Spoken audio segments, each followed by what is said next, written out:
you're not satisfied with the decision made by the Metropolitan Board of Fair Commissioners today, you may appeal the decision by petitioning for a writ of cert for with the Davidson County Chancery or Circuit Court. Your appeal must be filed within 60 days of the date of the entry of the board's decision. To ensure that your appeal is filed in a timely manner and that all procedural requirements have been met, please be advised that you should contact your own independent legal counsel. All right, fellow commissioners, first up we got approval of our minutes from the previous meeting. Let me know if there's a motion.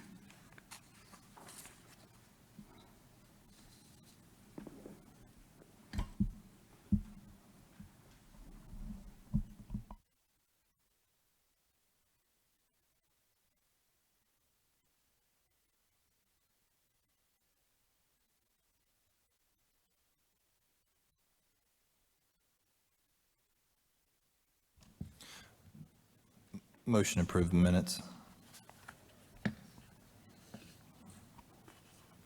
I'll second. Just have a question and discussion. Sure. How is the public hearing accounted for? And I know we separated the two, and the public hearing was separate from the meeting. Is there any requirement that we have minutes for the public hearing or anything like that? Just curious. There's not a requirement that each of the public comments be part of any type of minutes, but I think there might have been a reserve recording of that. So we do have a copy of a recording, Sure. Or is it our possession? Okay, thanks. Okay, since we have a second, all in favor? Aye. Aye. Aye. Excellent. Okay, moving on now to public comment time. I heard that Councilman Young is with us. If you would like to be recognized, would you like to speak?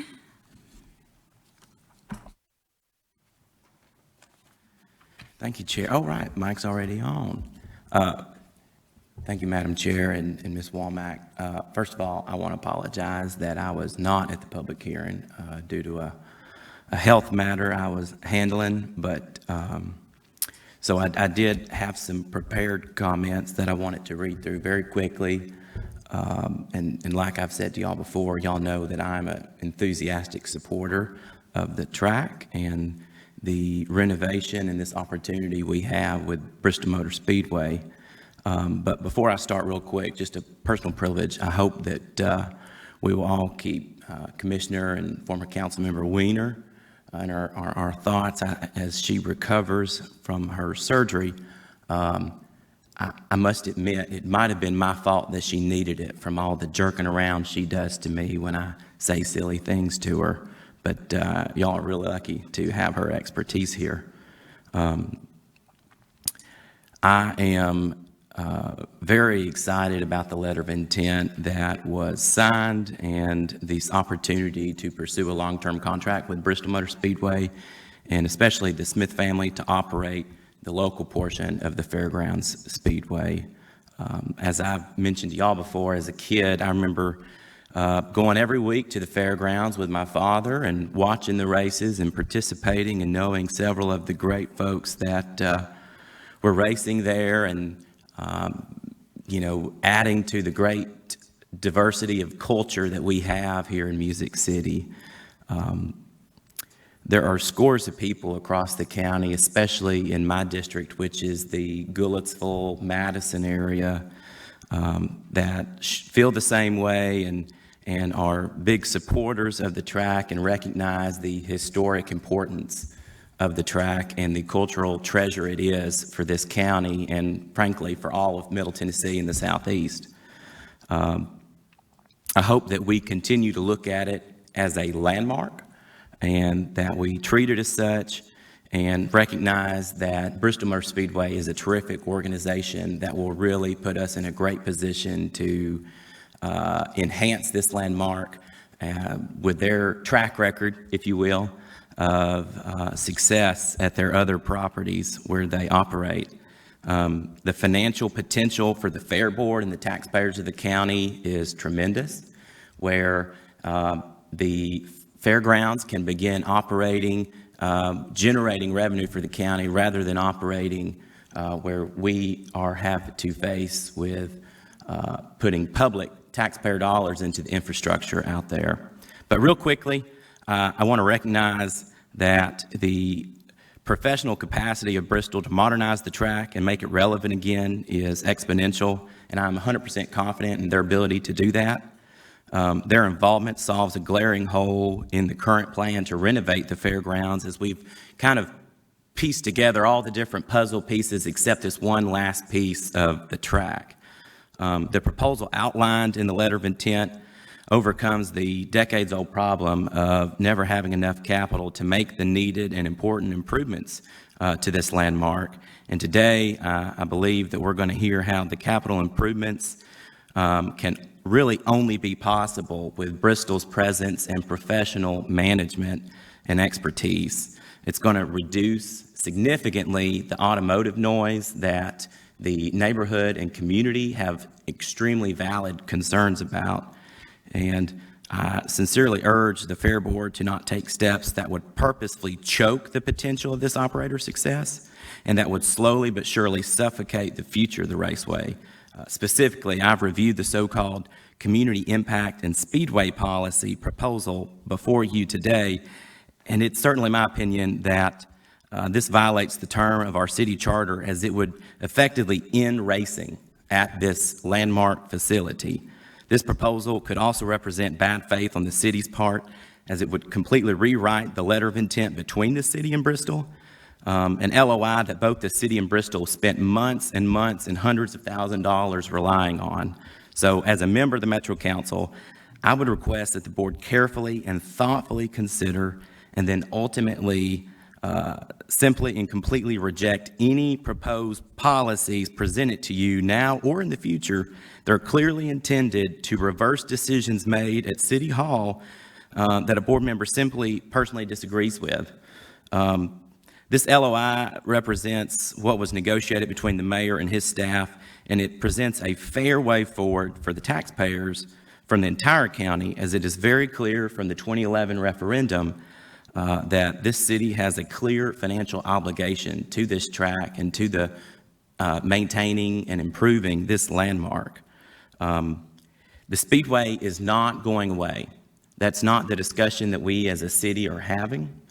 The discussion is, can we count on the financial demands to restore and maintain it to an operator like Bristol Motor Speedway in a way that reduces the existing current public financial risk that we face. So finally, I also wanted to mention that as a member of the Metro Council's LGBTQ caucus, I'm aware that at the public hearing, when I watched, the character of Bristol Motor Speedway and its leadership was perhaps questioned by a member of the board. And while I personally greatly appreciate the interest in this important topic, because I'm always glad to have more allies in the fight for equality and continuing to achieve more equality, let me assure each and every one of you that Bristol Motor Speedway, as well as NASCAR as a whole, are committed to diversity and inclusion, which includes, but is certainly not limited to, LGBTQ folks such as myself. And I've talked extensively with Mr. Caldwell with BMS about that, and I feel confident that they are with us on that. And so for those reasons, I really do believe this is a terrific situation. So what I have outlined is the exact same process and division of labor, if you will, that this board followed for the MLS deal.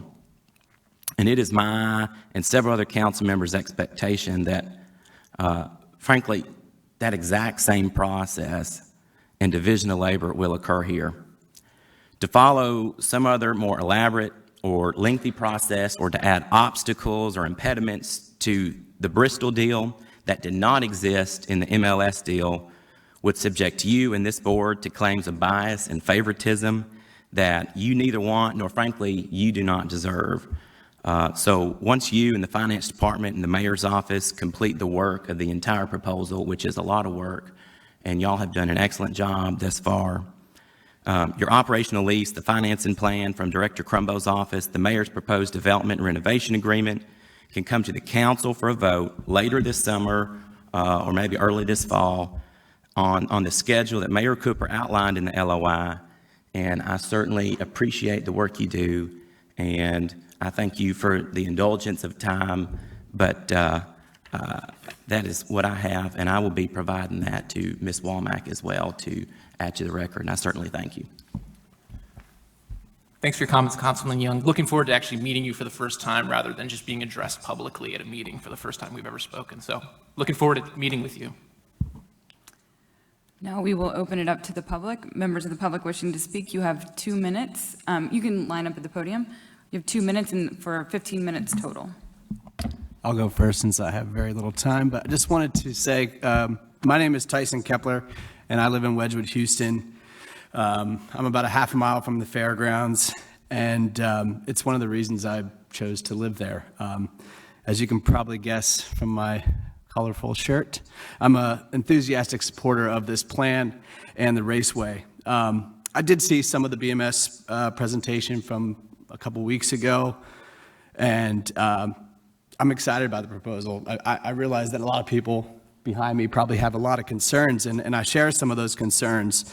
But I think overall this deal is a no-brainer for our neighborhood. For Metro, for the Fairgrounds, racing, as the gentleman before me just said, has been a mainstay there. And the way it's being operated currently, I don't see it adding a ton of value to our neighborhood.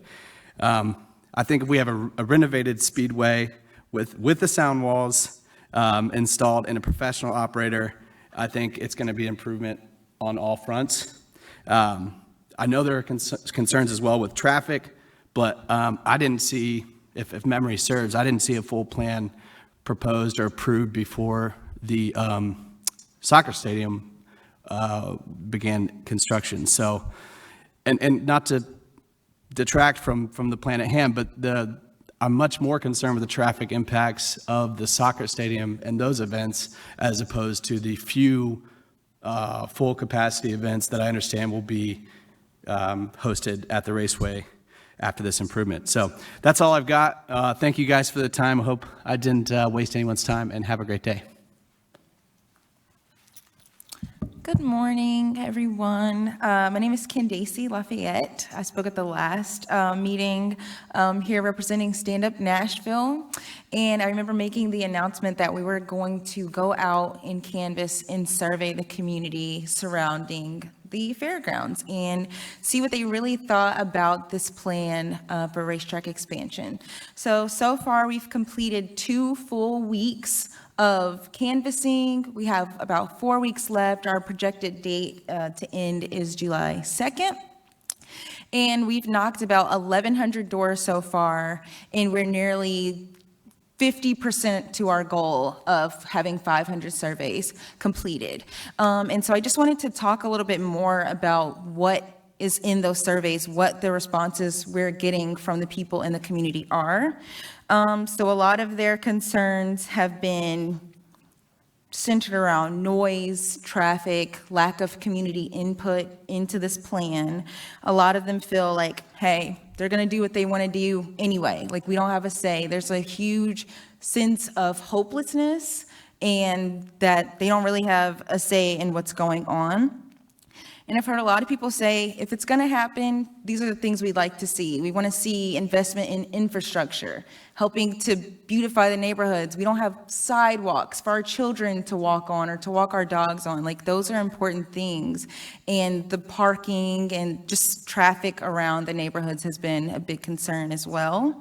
And just like a final piece, we've been asking the community members, who do you feel represents your interests in this whole process? And a lot of the response has been no one. So they're feeling really underrepresented and just disenfranchised with this whole thing. And so we're going to continue knocking doors, continue going out and meeting with these people. And that's all I have. Thank you so much. Thank you so much. Before I start, you guys are really hard to hear by not getting into the microphone. It's very difficult back here, so just a note there.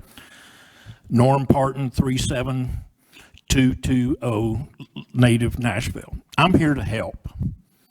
I have been around the fairgrounds since I was this big. I've been general manager. I've done everything down there from sweeping floors to selling popcorn to being general manager. I've made my living in NASCAR. I have spent more than $2 million at Bristol Motor Speedway in a 10-year period as a customer of theirs.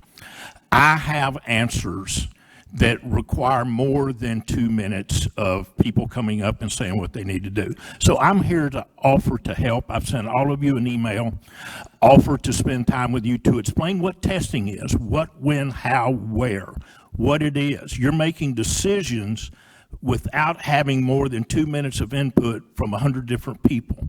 So if you want to dig and know what's going to happen in the neighborhoods, I can take you to Bristol and put you in touch with homeowners within sight of the racetrack. They will tell you their experience with Bristol Motor Speedway. I know them personally. I've rented their homes for years during race weekends. Please dig deeper than a 2-minute conversation. Let me help you. Yes, I am for restoration of the racetrack, but I can help the homeowners. I can explain things. I can explain what traffic's going to be. I can explain what noise is going to be that has nothing to do with the racetrack. I can help you. I beg of you to ask questions of somebody that has been there, done that. That's why I'm here today. Now, as far as the neighborhood is concerned, it is a growing, booming neighborhood. You approved 10 free acres to build homes for Thank you, hundreds Mr. of Parton. people. Thank you so much. Thank you. I'm here to help you guys if you just ask. Thank you.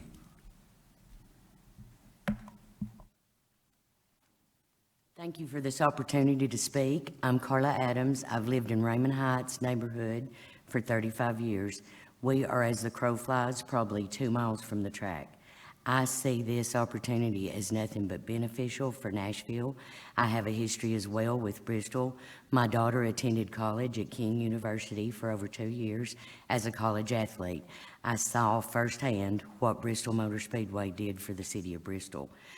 It's not the richest town in the city, in the state, neither is Nashville at this point. I see this nothing but financial advancement for all of us. Most of my neighbors, I've talked to probably 75. They're all no problem with the track. We see that Bristol Motor Speedways want to come in and make some wonderful improvements, and our little neighborhood's all for it.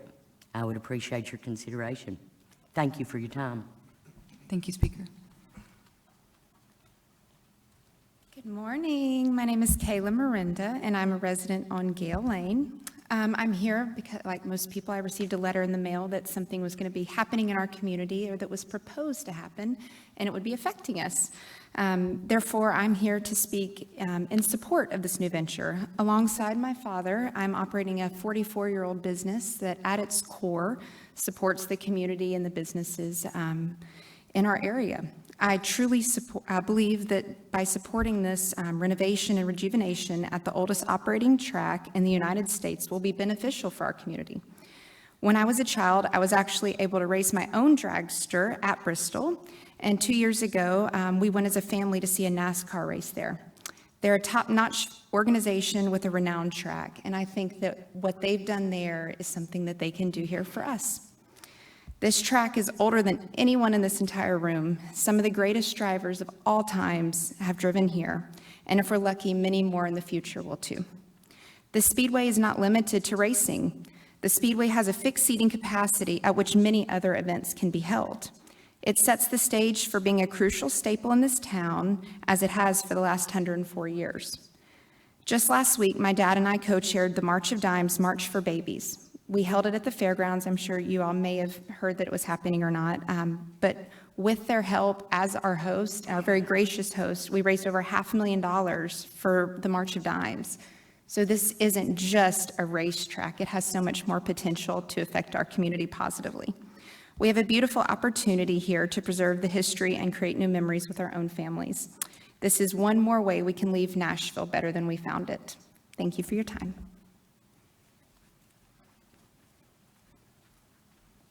That's a tough act to follow when your daughter comes up here and does that.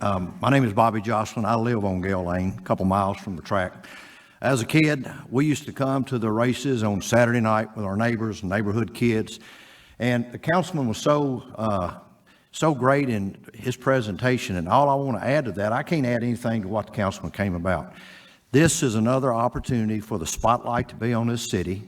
We have football, soccer, hockey, and Nashville Sounds, and this is a place where families can come for affordable entertainment and enjoy that time and experience together. So I'm in full support of this. This is great to hear all this support behind us. I'm sure there's a lot of negative out there, and it always is on anything. But this Speedway is very important to this city, and what Bristol is doing, they're to be commended, because it's been an eyesore, and it's about time we revive that racetrack and bring life back to this Nashville, Tennessee. Thank you so much. Madam Chair, board members, David Ewing, and I'm here to speak in favor of this development and racetrack.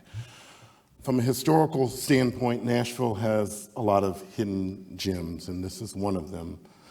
I think of Sulphur Dell, the ballpark in Bicentennial Mall that was the oldest ballpark in America when it was torn down in 1970. It was older than Fenway, it was older than the Polo Grounds, it was older than Yankee Stadium. Babe Ruth, Lou Gehrig, and Jackie Robinson all played there. We have a similar shrine in racing at this racetrack in the names of Petty, Yarborough, and Waltrip, many others that race there.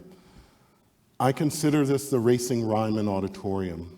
You might remember before the Ryman was restored, it was in bad shape. The roof leaked, it was basically a fire trap, and no investment was put in there. The operators from Bristol Motor Speedway have a very ambitious goal to bring this back to the character like today, the Ryman. You could have taken two paths like the Ryman. You could have just saved the building and left it as a museum, but the gem and the beauty of the Ryman today is hearing a concert there.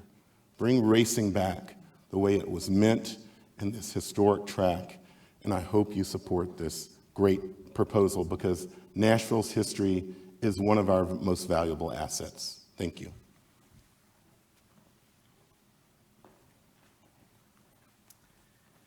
Hey, Cynthia Moynihan, and I'm a fan of racing and I'm a fan of history. I'm not confident about the blend that we're talking about here right now, and it's for a number of valid reasons. So I wanted to make sure that you guys are looking at all the facts whenever you're considering this. Number one, the homes that we had around here in the historic district precede the fairgrounds. Number two, whenever you're looking at sound, you're looking at sound in terms of decibels. Racing that you had in the prior days is nothing in comparison to whenever the racetrack was constructed as opposed to what it is now. NASCAR has a much higher decibel rating. It can get up there with F1 racing. F1 racing, ironically enough, the cars are spread out, so the noise is dispersed. NASCAR, cars are compact. Everything is right there, cohesive, all at the same time. The decibel level is at a damaging level. A decibel level is measured not in terms of, you would talk about decibel level, you'll say 80 is getting high, 90 is really getting to the point where you're going to have hearing loss, 100 is really reaching up there, 120, 140. In Bristol, it can go up to 140 decibels, which means that you can have hearing loss, immediate hearing loss from the impact of that sound. With decibels, it also does not mean that you are just increasing. If you go from 80 to 90 decibels, that's not 10, that's 10 times. So that's 100 times.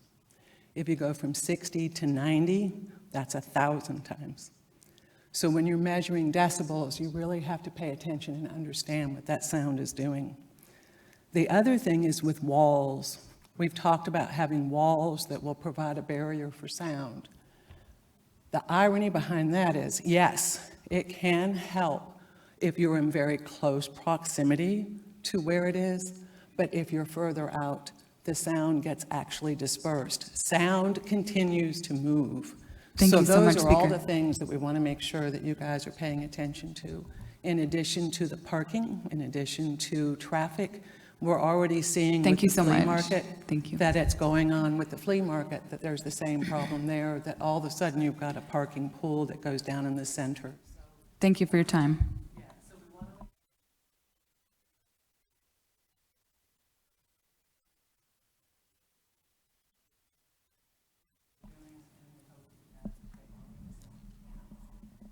Thank you.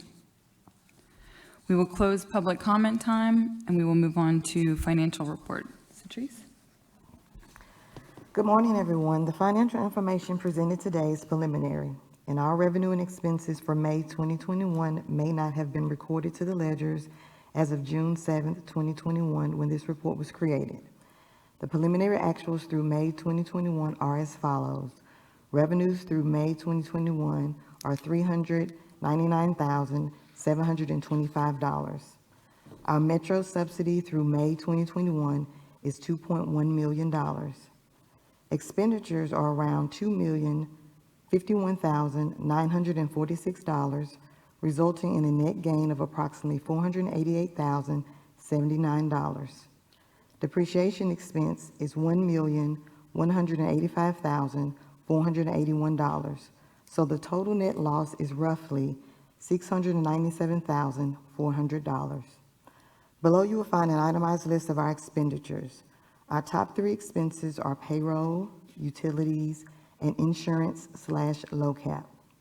Payroll expense is approximately $1,092,717, which represents 53% of our total expenses.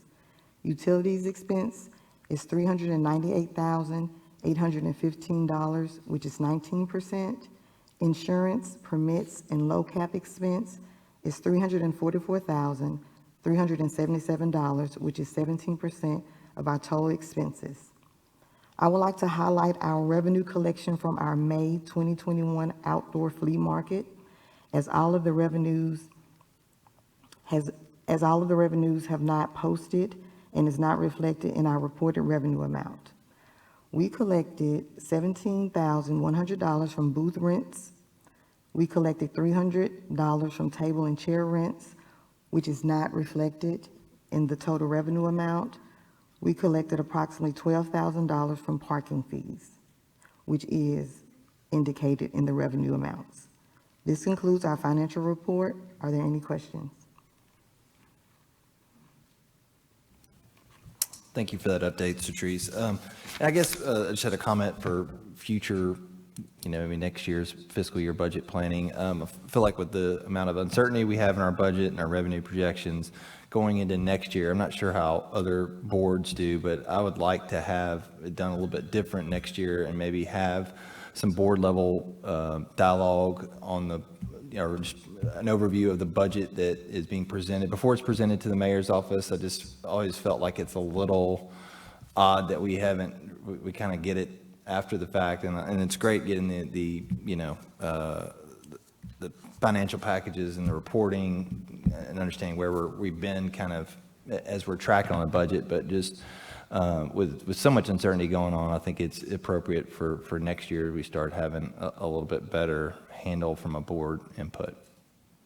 And I'm happy to discuss how to do that, but I've always found that odd that we don't from a board perspective. Thanks. Alex, is that something we would need to vote on as a board, or? No, that's something that I think could be worked out with the executive director and the staff. Perfect. Okay. And I'll also say that boards and commissions do it differently. I sit on several of them as to how they look at annual budget operating expenses and what they review. So it's all across the board. Just following up on that, Alex, I mean, what do you see in terms of the boards that do look at it prior? Do they vote on it, or do they just have dialogue on it, get a report prior to being sent to the mayor's office for approval? Or It's mostly just information that's given to them. Oftentimes when boards and commissions will vote, it'll be on just the financial report like you all look at. But I don't often see votes on the proposed operating budget. Got it. Thanks.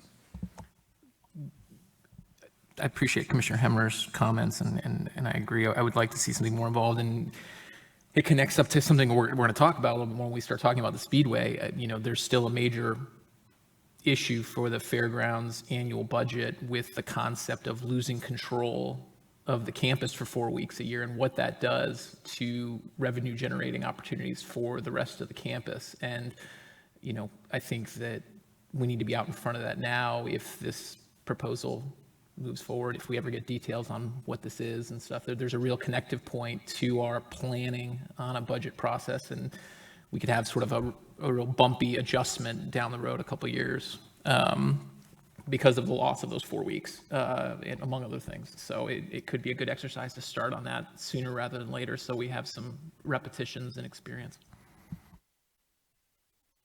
Just add, thank you for that, Commissioner Bergeron. I was just, it's kind of the same line of thought. It's just, you know, I was talking about the uncertainty. It's not just, we don't know what our revenue mix looks like. It's just been, we've had a very stable flea market, you know, 50, 60% revenue, and we've had no revenue. And now we have, you know, a lot of uncertainty with what we're going to be getting, property tax from the city, from soccer, racing, you know, flea market, et cetera. And so it's just, we're going to have a completely different budget picture moving forward.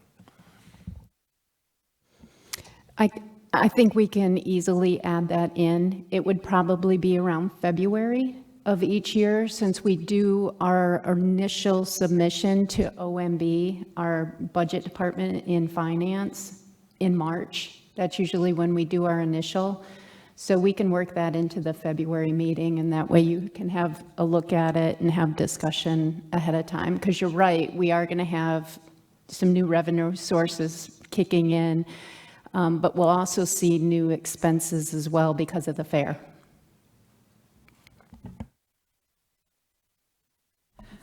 Okay, great. If there are no other questions, we'll move on to Executive Director's report. Thank you. Good morning, everyone. I just have a few things. I do want to congratulate one of our colleagues, Mr. Brian Jackson. He's celebrating, he's not here, but hopefully he hears this at some point. He is celebrating his 20th anniversary at the Fairgrounds, so I do want to congratulate him. So when you see him next, if you could congratulate him, that would be fantastic. I have an update on the shelter. The well side of the shelter actually vacated early. So we picked up a month to get expos 2 and 3 cleaned and sanitized. We're going to do inspections and repairs and warranty work. So I know Scott is very happy because we will be able to probably start some indoor events already on August 1st instead of September 1st. That said, the medical shelter needs to stay available through the end of June. So we do anticipate that shutting down no later than June 30th. Right now, we're kind of just holding steady in the event that there is anyone that needs to be served there. So we are still on track for a full indoor reopening by September 1st. Also, a little bit on events. My apologies. I forgot to put event update on the agenda, so I want to cover it here a little bit.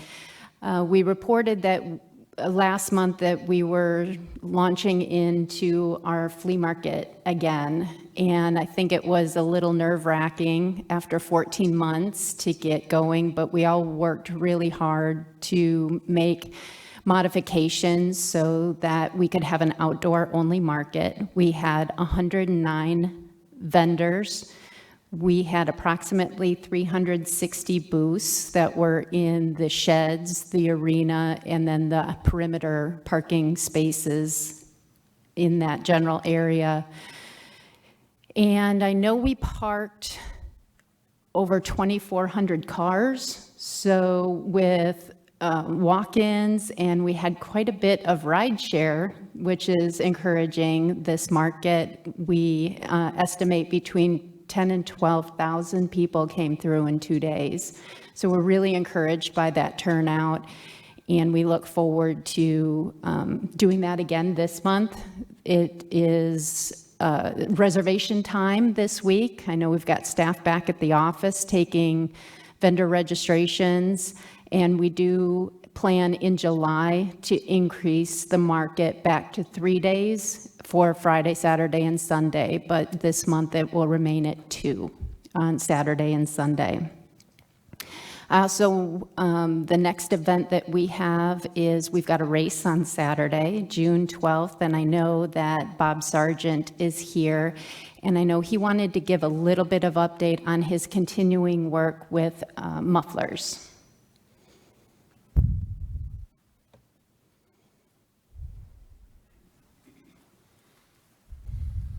Thank you, Laura. Thank you, Board. Part of it is an update, part of it is just a chance. I haven't been very involved with question answers, and if some people have some questions, I want to make myself available, as Norm did throughout this whole process. I'm very supportive of Bristol and everything they're doing and working very closely with them. So if I can give a perspective from a local racing, then I want to offer myself to that at any time. I was also very encouraged to see all the support here for the Speedway, all the stories of the history and the community involvement that the Speedway has. It's very truly a worldwide phenomenon that is here in Nashville and a gem for all the whole community. So noise has been a big issue. We took over the Speedway just a few short years ago. Myself, Randy, and Scott here, and have been working diligently on curfews. I want to thank the board for the compliments that they've given us throughout the time that we've worked very hard on that. We continue to work hard on curfews, on timeliness for the community, and then back to noise. So these cars, we have always been mandated for mufflers in the rules, and they have not been enforced. So we took on the project of getting them enforced, and that has become a little bit more of a project than we anticipated because of decibel locations, decibel numbers, the unavailability of car racing in this industry for events. There's some on the West Coast, but normally in the Midwest, it's not a prevalent thing to even have mufflers on these cars. So we've been tackling all these issues with the manufacturers, with the teams, with sound experts and things like that nature. From the manufacturing of the muffler being a 4-inch muffler, a 12-inch muffler, 17, on and on. We've learned a lot about safety of these mufflers and the drivers, whether it be carbon monoxide poisoning, concerns about fires with fuel, things of that nature. So we have really not only got our levels down as we've started this process in less than 12 months with COVID hitting us last year, we are on the verge of really getting it very quiet, more than any tracks in the country right now, because of experts that have came to our events already and the progress we've made with some experiments. And again, it has been a process because of the safety features for the drivers with carbon monoxide, and that has to do with the way the exhaust comes out of the car, whether it comes straight out or down, which obviously affects how sound travels from them. A one-stage versus a two-stage muffler. There is competition in the muffler industry companies that make these because they relate exact to speed of cars, which is competition, is what we sell. So we've getting resistance from there. We had put out a recommendation of mufflers, and now we're learning that it's probably going to have to go to a one-spec muffler so that competition is not convoluting our ultimate goal. So I know I just presented a lot of issues there, but that's an overview of some of the things that we've been tackling and successfully at that point. Our numbers that we've been monitoring have come down considerably. We still have a goal to get them down further. And again, I just want to give a quick update. I know there's a lot of questions about that, and open up for questions, I guess, would be the best. Thanks for your comments, Bob, and as you alluded to, I continue to commend you for being probably the first promoter to ever comply with curfews on a regular basis. That's great. And we continue to have this discussion, good dialogue on mufflers. I appreciate that. I do have the feedback that the community has expressed that they feel like the ARCA race this spring, a couple of races seem to have been, and this is anecdotal, louder than ever before. And I know that's a really hard standard to get behind. And so I think, per your comments, I think one area of focus that I would really love to see is more hard information about progress that, if it's being made with these mufflers. I've been trying to get that sound monitoring data from you guys since last fall, and I don't have it still. Like comprehensive data. I got one set of data last fall from Randy that was kind of convoluted, and it was hard to make heads or tails of, and I never got anything else. So I would love to see that data and talk with you further about where you're going on that, so that we can sort of show the community in a more like clear and concise manner what the evolution looks like. I think that space of what's going on and some more details would be helpful to things like the NEAC group, a little bit more of a briefing, some details, some hard numbers, things like that. I think that would be really helpful from a transparency perspective to demonstrate this ongoing effort that I'm sure you are making. I think that kind of back and forth could be beneficial.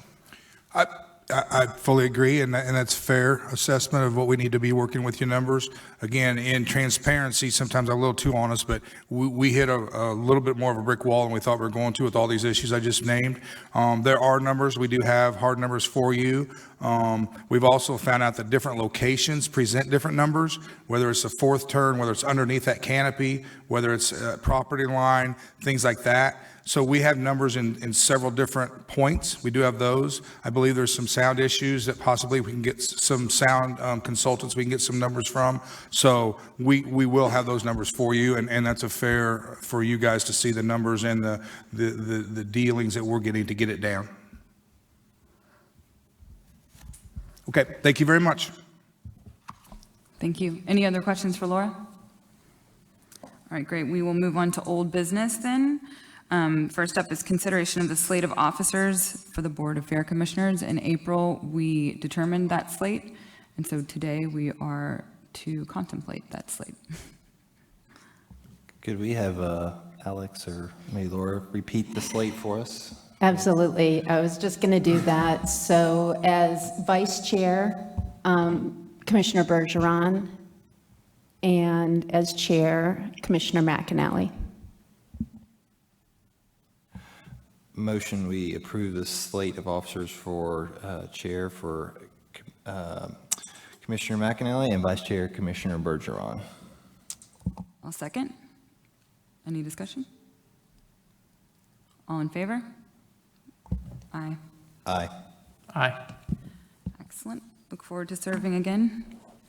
All right, now we'll move on to community impact Speedway policy discussion and consideration. Mr. Bergeron. Thank you, Chairwoman. I was trying to think, changing a little bit how I preface this, but not any of the content of why this is on the agenda. I think there's this is maybe some misconceptions and some misinformation about the intent of this process. That why I think it's really important that this continues to be on the agenda. With all due respect to Councilman Young, I found his comments really unfortunate, a little insulting, and also kind of loaded with a lot of legal conclusions that maybe aren't maybe Metro Legal might disagree with. What you heard from the representative from Stand Up Nashville is the community feels really hopeless. I hear that every day. The community thinks that, well, Bristol's hired, the most powerful metro lobbyist. They've hired a powerful corporate astroturfing firm. They've hired a powerful PR firm, and that's it. They don't feel like the mayor's office is listening, with all due respect to the mayor's office. I don't see anybody from the mayor's office today, and I really wish someone would be here. They feel really hopeless. And, I've seen it suggested that I'm opposed to racing or this racing deal. I wouldn't be bringing this discussion up again and again and again if I wasn't trying to make this deal something that I think is fair to the community. I mean, a lot of the community is outright opposed, and I think part of that is because we don't have details. But this conversation is intended to drive making this deal better, because where we are right now is a deal that at best would decrease the number of days cars are on the track by 4, and it may actually increase it substantially, and we can talk about that in a little bit.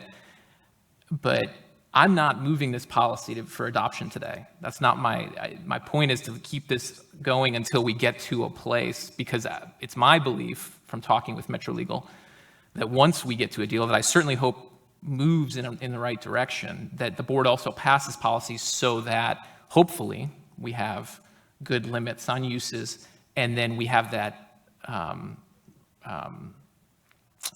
memorialized in policy as well, so that in 4 or 5 years, it's not easy for a fair board to change it and add a bunch more races. I'm trying to give certainty over a period of time that it would take a lot of different levers. That's what I'm trying to do here. And so, you know, with that, I would just really appreciate, I may not be the best messenger, and I appreciate that. I'm a bad messenger on a lot of things, but I would really appreciate the board talking a little bit about these areas, because this is the only time we can talk. And as we'll talk about in a little while, it's really hard to get information, at least for me as a fair board member. I'm having a real hard time getting any information, and I'd like to talk about that at the next agenda item, how we get information. But, you know, so looking at these policies, as to track rentals, you know, I've seen a lot of misinformation out in the community, out in the world. I've seen interviews with Marcus Smith. I've seen Dale Earnhardt Jr. saying, right now you can rent the track whenever you want and do it all the time. And I think, as the Fair Board all knows, that's not correct. It took a lot of fighting to get to 25 track rentals between 3 and 7 p.m. only. And I haven't yet heard Bristol commit to even that 3 to 7 window definitively. But, you know, all that's being proposed is a decrease of 5 at the moment. And that's not in line with real limitation of community. In fact, track rentals have, until 2 years ago, were for free. They were an extremely disruptive use that had no relation to racing. They were basically the ability of local racing owners to test their cars for free. And so what I'm trying to get to there is that needs to drop. That is not a viable or important piece of this proposal. Bristol has said they need 2 testing days a year. There is no reason that track rentals can't drop substantially. And it kind of relates to the number of race weekends. And what I've done in that proposed policy is at this time I'm saying 8, because based on the fact that the NASCAR weekend is going to be a 3-day weekend, that will be the second 3-day weekend. We still don't know yet if all the local racing weekends are going to remain 2 days, as I hope they will. But there's a bit of a continuum there. And so, you know, and the NASCAR weekend, they're saying they want 11 p.m. curfews. And I think they want 11 p.m. curfew on Sunday night. I don't know. But, you know, so what I'm trying to get to is between these two, the concept that in combination, we have at least a 25-30% decrease in days on the track. 8 weekends and 15 track rentals, 9 and 12, 10 and 10. Something along those lines, I think, would demonstrate to the community that this fair board and that the mayor's office is saying, okay, we're going to do this big event. That's going to be bigger, disruptive, and it's going to stink. Let's be honest. I mean, fanfare stinks, right? I mean, like, certain weekends stink for residents, and Nashville's an event town, we're used to that. But if we're going to do that, we're going to show that, okay, we're going to sacrifice 1 or 2 race weekends maybe, or we're going to sacrifice 10 or 15 track rentals, and so we can readily demonstrate that, you know, we're committed to making that trade an impact. And then, you know, the last piece I would mention in these draft policies, and I would love to have a little dialogue, is the, you know, there's a bunch of curfews, we can talk about that, but there's also a limitation in there about decibel levels. And the only draft contract I've seen right now carved out any auto activities below 92 decibels. That's a huge loophole. And that cars operating at 90 decibels, as we heard very thoughtfully from a speaker a little while ago, is extremely high. And that would effectively allow unlimited car use. And I'm concerned about that because Bristol, when they talk to the community, in a lot of these meetings, they said, well, we're going to have less cars on the days with cars on the track. And that's changed a little bit in the letter to the community. Now it says less days with race cars on the track. And so I've been talking about that extra bucket of allowed cars that maybe aren't 100 decibels, but they're 90. And none of these limits will matter if we have that bad loophole. So those are the areas I'd love to have a little dialogue on. And I really appreciate the board's and the chairwoman's willingness to have that dialogue. Thank you for clarifying that. That was really helpful. That draft that you have seen, again, you know that has not been negotiated. That was, and as I understand it, that decibel level contemplation, it was to be removed, right? Or recontemplated. I'm looking at Julie for further defined. Yeah, that was. It's a. Do I? Yeah, it was their starting spot for conversation. So, and I think you know that, but I'm just stating that for the record. And I was going to talk about this in the next agenda item, but I'll go ahead and mention it.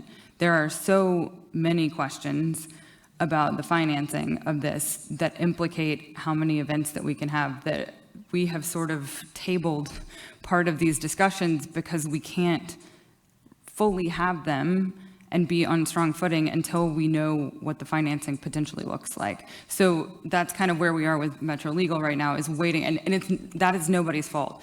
It's not because no one's coming to the table with the information that we need. It's because the city is in budget season, and we are waiting patiently for that. We're still having conversations and moving along, but we are in a sort of holding pattern when we start looking at, and it goes for more than just the policy that we're talking about right now. It's almost half of the agreement is based on finances. And so that's why we don't have a lot of information. I have so many questions, as do you. So I just wanted to put that out there. I don't know if you want to respond to that. I appreciate that for sure. I think the thing I would point out is that when we talk about financing, local races are very small revenue generating events. And until 2 years ago, track rentals were a zero revenue generating event. And, absent, then it certainly track rentals, it starts to become a little bit of an issue of like what money could possibly justify the disruption, right? And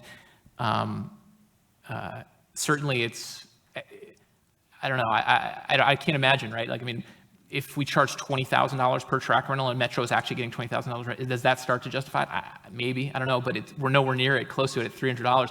And so my point there is, that's where I'm talking about two areas that are extraordinarily small revenue pieces in a big puzzle. And obviously there's a lot of other questions about the veracity of the other financial pieces in this, but a couple local racing weekends and track rentals, that's such a small piece. I just want to point that out. I think that's an important consideration to keep in mind. That's an area where if Bristol will, in good faith, make some sacrifices, that is not a big piece of the revenue puzzle. And, I think that's an important piece of that. Yes, absolutely. And we are talking to local racing, encouraging conversations between Bristol Motor Speedway and local racing to find creative solutions there. Certainly, in addition to looking at limitations.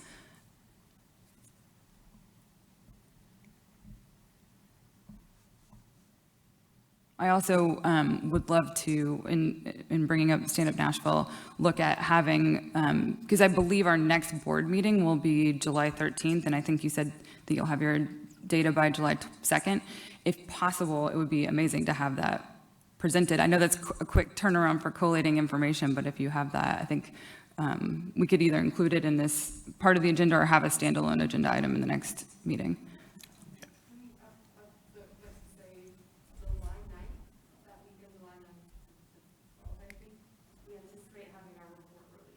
Okay, great. Okay. That's great to hear. And that's great to have Stand Up in the mix. And I've been talking for 2 years about the need for there to be a community benefits agreement between Bristol and Stand Up Nashville. And I'm looking forward to that community benefits agreement between SMI and Stand Up Nashville. That's a big piece of community impact. I think that if there's a direct covenant with Stand Up Nashville about some of these community concerns, that's a vital piece. We required that for soccer. I think we should be expecting that before we vote here as well.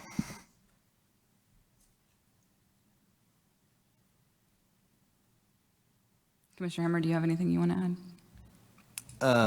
No, not at this time. I think, yeah, I think it's a very good conversation. I'm kind of trying to wrap my brain around a lot of the timing issues around this and whether it's good to put a lot of this in place, you know, I think as Commissioner Bergeron mentioned, you know, his intent's to try to get board policy, so it's not, you know, so it's a stakeholder for future boards, you know, input and or not discretion, but for, you know, I guess what I'm trying to say is, you know, just looking at the timing of it, you know, how it makes sense to put a policy like this in place, you know, in regards to the discussions we're having it with Bristol, and maybe, you know, just want to look at that at a later time. And also like to have our other commissioners feedback on this as well. I think to speak to what you said, Mr. Bergeron, too, about the small financial impact, it might be helpful, Citrix and Laura, to look at the financial impact of what it would be, because according to Councilman Young, it might hamstring certain things that we're doing, but I think taking an honest look at, excuse me, what the financial impact actually is would be helpful as well, if you guys are open to that. Yeah, I mean, I want lots of financial details on this, but I mean, well, I'm just talking about things that we can provide. Yeah, sure, no, but I mean, yeah, I mean, the numbers speak for themselves of the last several contracts and how relatively small local racing weekends from a revenue perspective are. And my understanding of every piece of this Bristol framework is the big piece of it is it's all from the NASCAR weekend. That's where we're at. And then we've got this naming rights, which I'm concerned about. Is we can cut through a lot of this and be really simple. Bristol can just guarantee the full debt of the facility. I mean, that's what the soccer team's doing. If Bristol does that, then we don't have to dig into all these pieces. They should just guarantee the full debt. But in any event, I mean, the local racing weekends, I mean, it's only fair, right, to look at that. I would love to get a look at that, especially track rentals, because that's a pretty easy conversation. We make no money from them. There doesn't seem, that seems like an obvious place where you can make an extension, and there continues to be so much frustration with track rentals on a weekly basis. I'm not the only one getting the emails. I know you all are as well. So no, I appreciate that being highlighted, and that financial piece and taking a look. I think we should take a look at it for sure.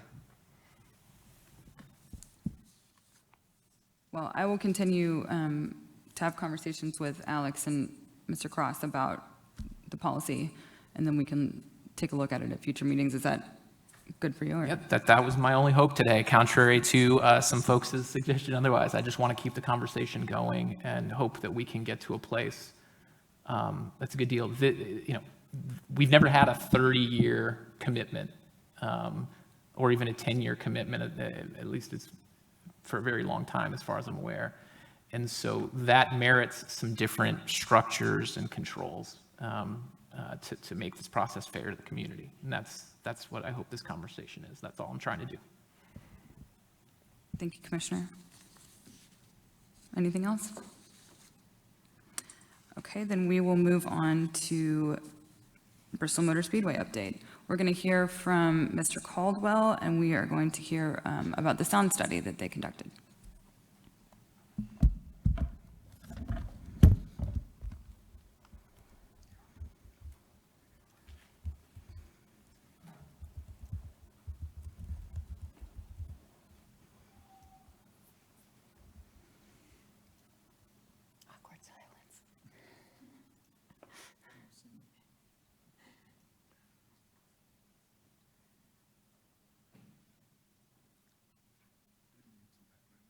I know, right?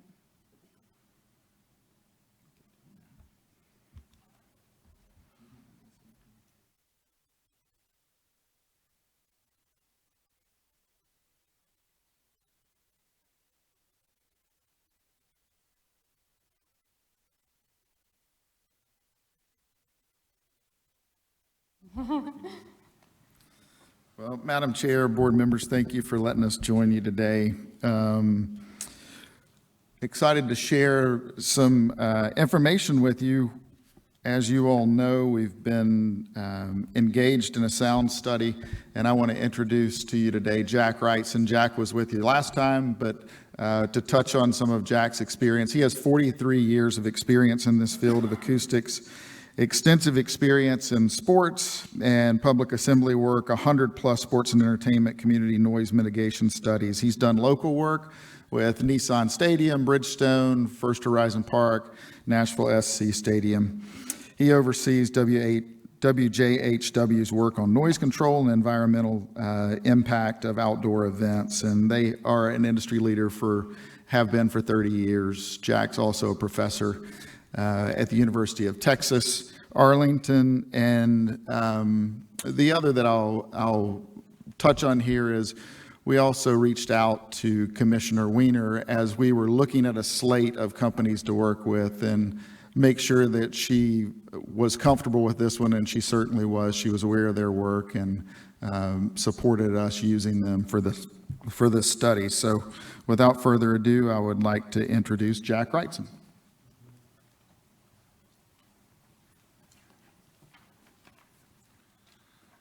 Thank you, Jerry. Good morning, board members and Fairgrounds staff. One of the things that we wanted to do today in response to requests was to provide an update on the preliminary noise modeling studies that we had done earlier. And so let's start out with an executive summary here on what the mitigation measures is. And this is just basically reminding everyone of what we've been talking about through the course of this process. There are two primary ways that we intend to control noise. The first one is administrative. And I'm not going to go ahead and read the slide, but we've talked about all these things that basically, to go back to Mr. Bergeron's comments, it's restricting the number of events and the time of day, number of hours total that the events run. Also, the important part of administrative constructions goes back to what we heard about earlier, which is enforcing the muffler restrictions. So as we go through this presentation, we'll be talking about the impact of enforcement of the muffler restrictions that are currently supposedly part of the technical specifications for the race series that are out at the track. The second one is construction, and that is noise barrier construction. And we create barriers by the sound wall that we've talked about, it's sound absorbing on the track side, and the new grandstand buildings, track buildings, expo building, and MLS stadiums. So all these structures that are built act as effective noise barriers in their sum total to reduce noise levels going out on the back side of those. The bottom line on the noise modeling is that when we look at the computer modeling on the calculated sound level reductions, and this is all reference to the measurements we made in the neighborhoods of the 2019 All-American 400. For the PLM Pro Late Model type stock car events and the regional racing and stuff, we're expecting on the order of 7 dBA, and it's important that we're talking about dBA here, in all areas for local regional events. And that is close to a 50% reduction in perceived loudness. Generally, depending on which reference you want to consult, a 6 to 10 dB, with 10 being the most common number, is considered a halving of loudness, or a 10 dB increase would be a doubling of loudness. So we're trying to achieve, or according to the model, getting a 7 dB reduction for those type of events. When we have the NASCAR event with the louder vehicles relative to the muffler restrictions, that it's very similar to 2019 All-American 400, in that there's a couple of areas where there are very modest increases depending on the terrain, the nature of the barriers that are presented, and there's some areas where the sound levels are actually lower for the NASCAR event relative to the 2019 All-American 400. And so the non-NASCAR event mitigated loud levels are consistent in some regards for the elementary school to the current ambient sound levels. So even though there's talk about, avoiding racing during school days, and I will defer to all comments on curfews and those administrative things to both the Fairgrounds staff and BMS, but we're not expecting to raise overall sound levels for the elementary school during school hours. So to go back to the original noise level measurements were made in these locations. which were selected to represent neighborhood areas. There's some around the school and things like that. And you can see what the addresses are and the locations there, just to give you an idea of surrounding the racetrack for those measurements. And we use those as a reference as we move forward to do the modeling. And these are, the first chart on the top is the results of those measurements. And so in the first column, you see these are the maximum sound level measurements for the Pro Late model cars, which I'll refer to as PLM, in 2019 at those locations. Then we have the average sound levels over the course of the entire race. So that's approximately 2 hours, and that also includes, yellow flag, slow down racing, and restarts. And then if we take that same data and compare that against adding a 20-foot sound wall for the NASCAR maximum, you can see that the levels are very, very similar to what was experienced in 2019 for the PLM cars versus what we would expect for NASCAR. Then if we go to the average levels, we can see those compare very similarly, not exactly the same, but similar to the community noise level measurements for the PLM cars in 2019. If we compare the regional racing against regional racing, and using the 2021 Muffler technical specification, we can see the sound levels both on the max when the average sound levels go down pretty dramatically. The other thing that we're showing there in the last two columns are the maximum sound levels and the average sound levels for comparable duration in the neighborhood when no racing is going on whatsoever. So what you can see is that, and this is not uncommon in urban and suburban areas, that there are certain events, loud automobiles, lawnmowers, leaf blowers, whatever it might be, the freeway, if you live close to that, so that the maximum sound levels when a noisy truck goes by can be pretty high, almost as high as the racing. It's just not as continuous duration. And then we have an average sound levels, which, as you'd expect with transient events, is lower. The other thing that's important to talk about here, especially relative to some conversations that occurred this morning, is we looked at the second chart. These are the levels that we use in order to plug into the computer model to get to where we're going. So these are all measured sound levels. And what we did to verify the previous NASCAR sound levels that we had that we showed you earlier, we actually made measurements at the NASCAR race at the Circuit of the Americas, and we're able to come up with these. Now, one of the things that's important about this data, they're all normalized or referenced back to a 100-foot distance. A lot of times when you hear sound levels, there's no indication of how far away the measurement device was from the noise source, or in this case, the automobile. So whether it's out in the community, might be 1,000 or more feet away, whether it's right on the track, whether it's in pit lane, whether it's inside the car. So when you look at the data on this stuff, it's always important to remember it's where was the sound level measured so that we can do that. What we do for the computer model is we take all of these different conditions and we normalize them back to a 100-foot distance so it's common all the way along.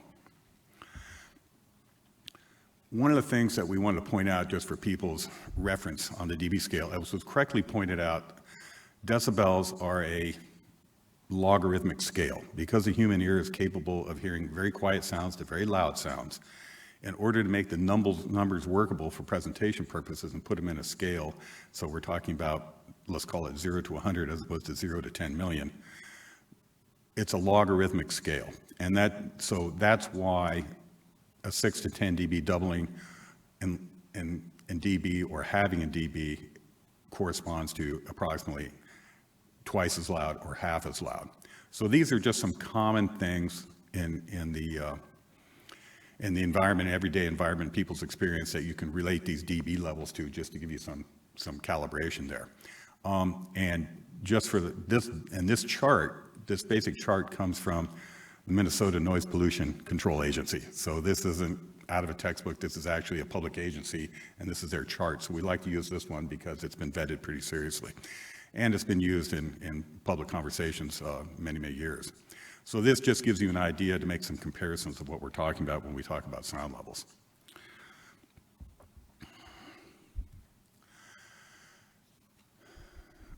So what we have now is a sound level difference chart. So up in the upper right-hand corner, you have a scale of various colors, and the colors tell you either an increase or a decrease in sound levels relative to what was the comparison. So in this case, all these comparisons we're making are relative to the 2019 PLM race. And as you can see, If we add the sound wall, just the sound wall and the new construction with the grandstands and the other buildings that are either under construction or part of the master plan, that we get a significant reduction in sound levels over a great area and a small reduction in sound levels pretty much everywhere.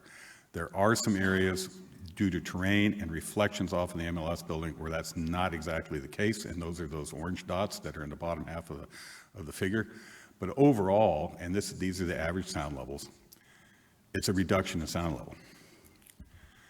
One of the things that we do when we look at the model is we consider what the worst case scenario is. So in this case, the worst case scenario is all the cars on a restart or the start of the race at the end of the straightaway, maximum RPM, maximum speed, maximum power out of the engine.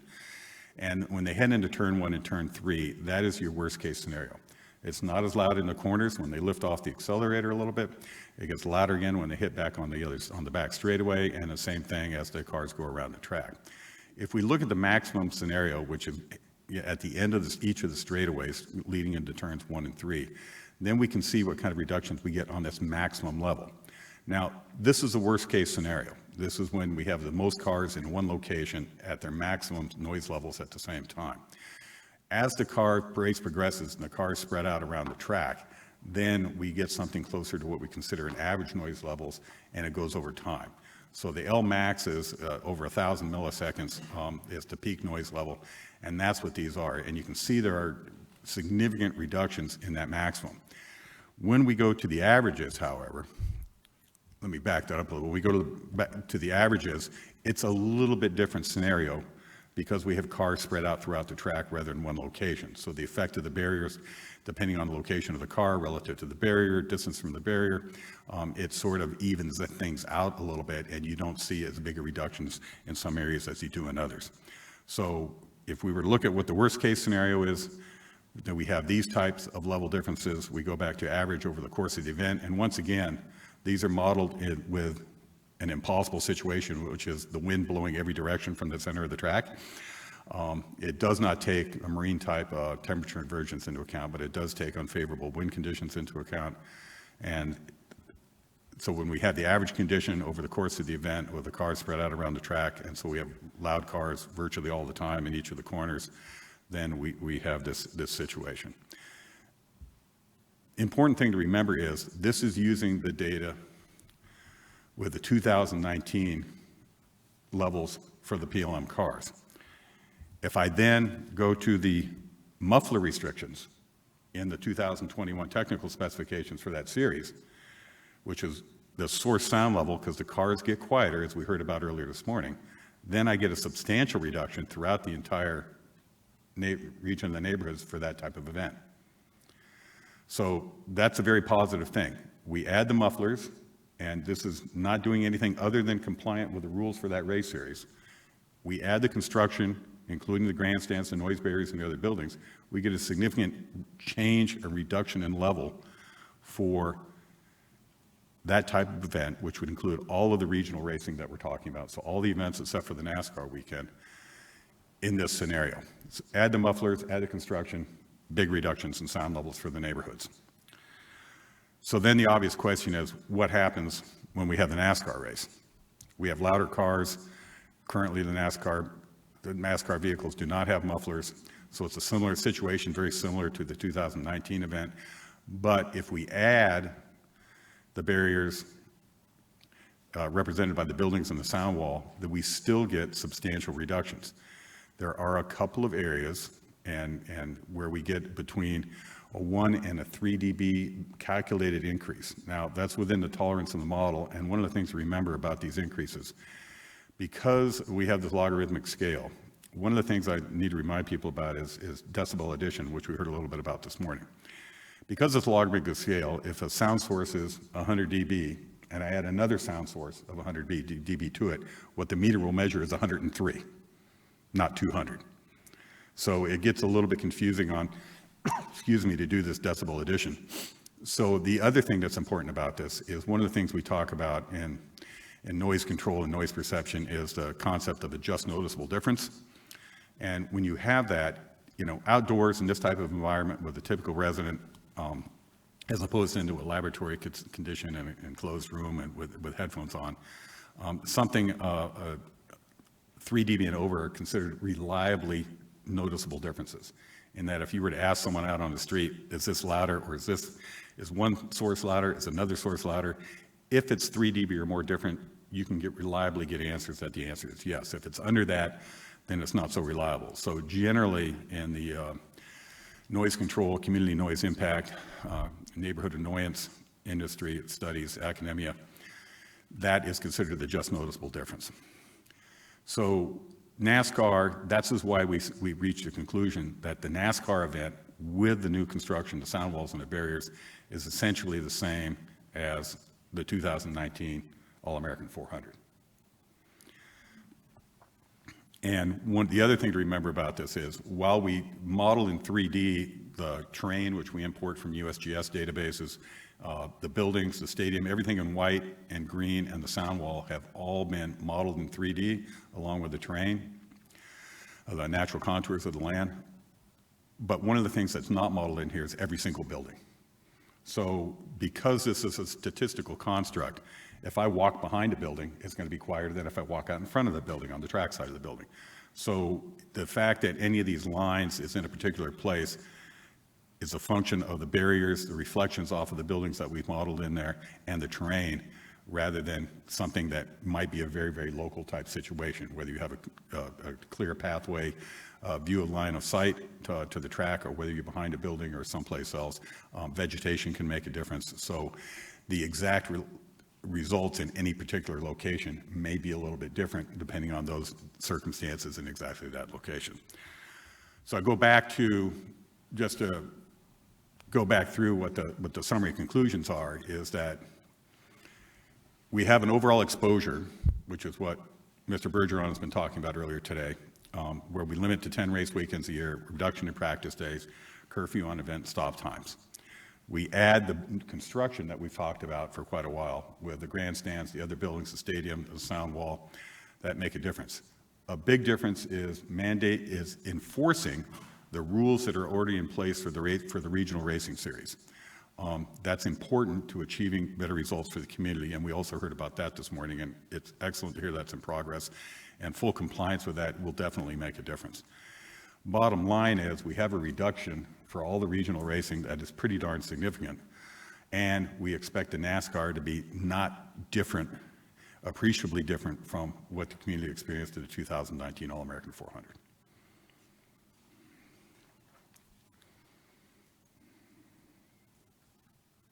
Happy to answer any questions that anyone may have.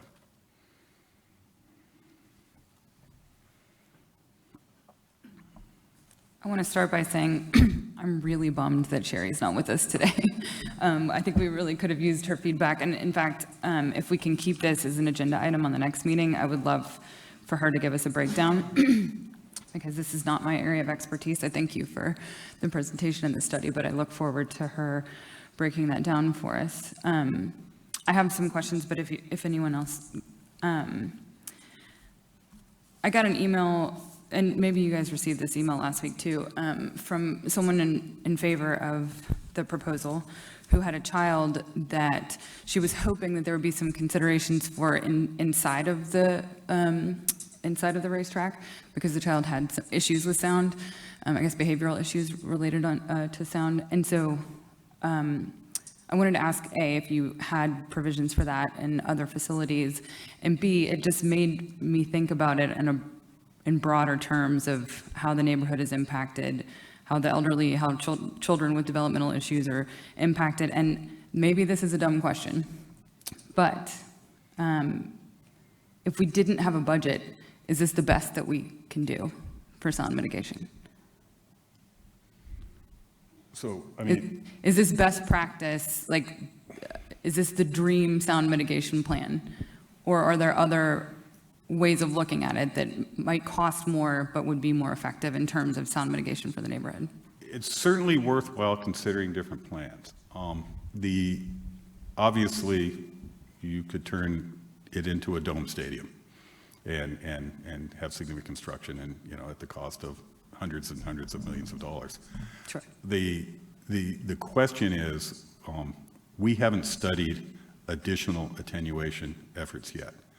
Why haven't we done that? We've been limited to this scenario because we're worried about how much things cost, whether or not it's even feasible without an additional soil study to see whether foundations could be built that support a taller wall or a different wall or a bigger wall or something like that. So we're starting at this point. Could other things could be considered? Absolutely, but we've not done that study yet. Okay. I'll defer to BMS on any, sort of a two-part question you had there, but one which was the physical structure, and the other one, are you providing any opportunities or areas of refuge or whatever it might be within the facility for people who are attending the event? Mm-hmm. And that's obviously not my expertise to speak to. I can defer to BMS on that if you want to make a comment. Okay. At the other tracks, it's not uncommon for us to have something like that. Okay. Some sort of soundproofing area. Okay. Excellent.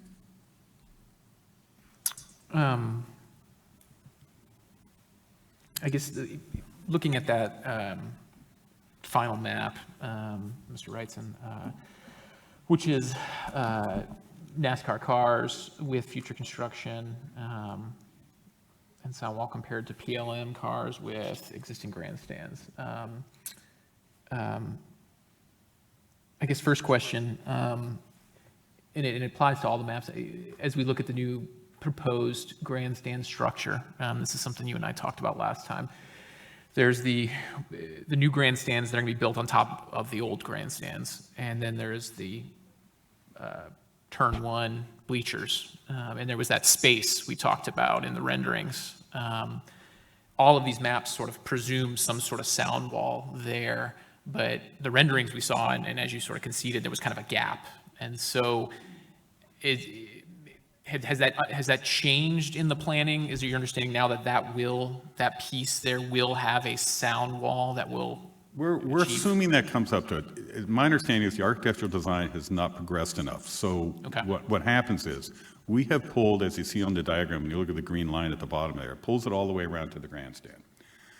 If we do that, and that's indeed in the model as you assumed, if we do that, odds are that the configuration of that grandstand needs to change a little bit. Because if you look at the very point pointing straight down on that grandstand, the wall would block a view of the track. So some architectural work needs to be done to make sure that we preserve sight lines and the value of those seats. So either they get added to the, as additional rows at the end, or we cut the corner on that. I'm not the architect, I can't answer that, and I'm not doing the sideline studies.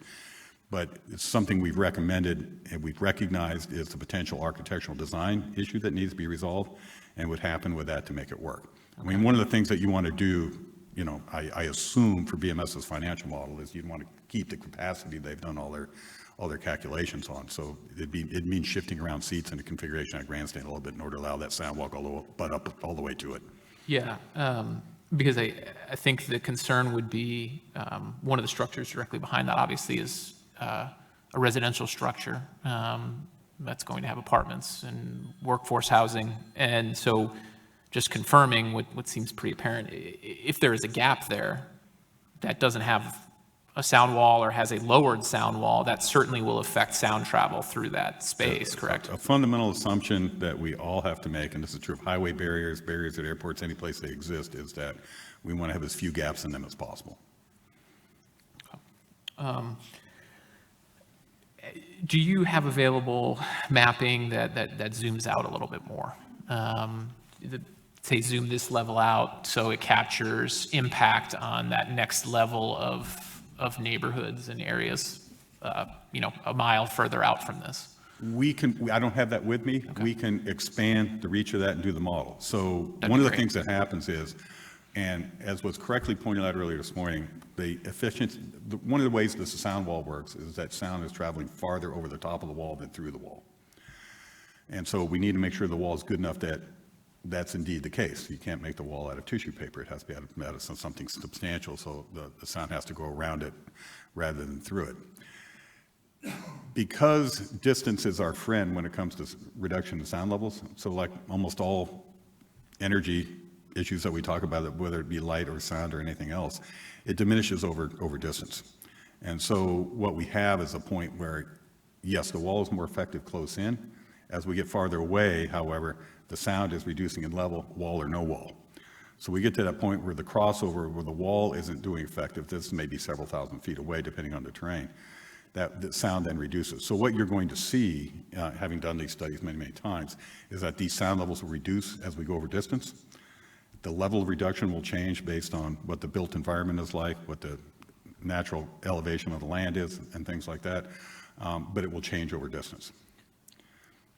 So we can run that study, but we can just tell you as a general rule, it's going to get quieter as you get farther away. But on that point, I think that there have been some concerns raised along the way here that reduced sound over distance it's been sort of suggested at times that maybe that reduced sound over distance is still at a level higher potentially than now as a result of the walls redirecting that sound. Is there any scientific base or validity to that concern? Yeah, so where that happens, there's two ways where that conceivably happens. One is if you have a situation where, let's say I have a very big elevation change, and now I'm looking down into the track, and I have direct line of sight to the sound source. That's a possible condition that would negate some of the effect of the sound wall. The other things that could happen is if I have reflections off of a building. So let's say I had a reflection, just making this up, off the soccer stadium that bounced the sound off the stadium, carried it over the track and over the walls, off to a neighborhood, off onto the other side. That could conceivably happen. Our modeling today, which includes those buildings, does not show that occurring, other than in that area right there on the O on Bransford Avenue. And I believe that's primarily due to reflection off the building. We could model it with the sound absorptive surface on the building and see if it goes away. And if he wants to do that, we can do that. The third thing, and this is what happens, and this is something that none of us have control over, there are certain weather conditions that can increase sound levels at distances of 8,000 to 12,000 feet. And typically, these tend to happen more in coastal environments where you can or desert environments, southwest desert environments, where you have inversions, whether they're rapid cooling inversions due to the cooling in the desert in the summer, or whether it's a marine boundary layer that comes in, where when you have a consistent change in temperature that's on the order of 1,500 to 2,200 feet above the ground, and you have that abrupt temperature change, and sometimes in areas like Nashville, that can be, a consistent low wind condition, low cloud condition, that the sound will actually, to a certain extent, it's not bouncing like off a wall, but it will reflect off of this temperature inversion and allow sound levels to be higher at very great distance than they would be otherwise. So sometimes we see in some of these things with outdoor concerts, motorsports events, and other things, that under unusual weather conditions, we'll get comments that I heard that event and I've never heard it before, and things like that. So those are the three things that can conceivably lead to that perception that you're discussing. Regarding the comment about elevation posing a potential circumstance, like you said, where a sound could sort of move out. Obviously, just to the north of the Fairgrounds, there's a pretty significant elevation change. We obviously have a very large elevation. And that's reflected. That's why it's yellow up in that area as opposed to the gray that surrounds it. Okay, and to the east as well. Same thing to the southeast. That would be those elevation changes. Okay.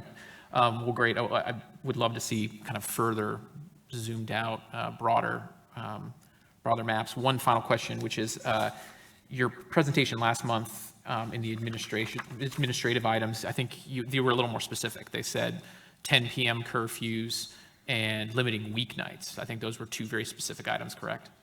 Yes, and what I have learned, and this goes back to what Ms. McAnally was talking about, is that with the discussions that are underway between the city and BMS, that I realized that although these are recommendations that we talked about, I'm not in a position to tell you what's in the contract or not in the contract.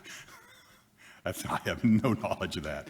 So I'm trying to get you to help me out, Mr. Wrightson. Yeah, and I know BMS is paying you, but you can help. You can help. Okay. Yeah, and what I'm trying to do is not misrepresent anything to you that is really not my purview. Appreciate the information.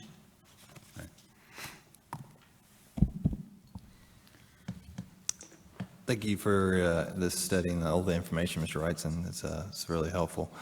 First question is around the wall location. Am I assuming that this is, in terms of current footprint, is on top the 20 feet, I guess, from the top of the berm, existing berm Yes. today? Yeah, it's 20 feet above the elevation of the track, because what we worry about is we have a sound source and we have a wall, and the difference in height between those two is a big determinant of the effectiveness of the wall. So we always take it from the top of the banking. Okay, and what type of materials are these usually made of, are you estimating? Typically, what you would expect a wall to be built like this, and there's an example list that Speedway Motorsports did at the drag strip in Charlotte and it's not similar to, we've talked about this before, a blast wall or a blast fence at an airport. So what you have is think of it as an I-beam in a metal in a concrete pier. You have an I-beam coming out of it, sort of like you were building an overpass for a highway, not quite as stout as that. And you would have a mass layer on the outboard side, typically covered up by a metal panel that has infill of it. It could be plywood, it could be gypsum board, it could be masonry. We don't know the exact construction of that at this point. We just know it needs to be massive enough, as I said earlier, the sound goes over the top and not through it. And then on the track side, the cavity created by the depth of that beam, think of a stud wall in your house. And so we have a cavity with sheetrock or gypsum board on either side of the stud wall in your house. You have a cavity in the middle. If it's an exterior wall, your house probably has a fiberglass or thermofiber or some other type of insulation. In this case, we would have an insulation that was sound absorptive oriented, not necessarily thermal oriented, because that's not what we're worried about in this situation, being outdoors. So we have a sound absorptive material behind a perforated surface so sound can get in to that. We use a perforated surface for weather and abuse resistance. So what it is basically sound side. It's not unlike in concept these panels that are on the wall to your left. So we have each of these panels on the wall. They're sound absorptive panels. We're just going to do this in an outdoor, weather resistant, more durable fashion, but the exact same concept. Okay, thank you.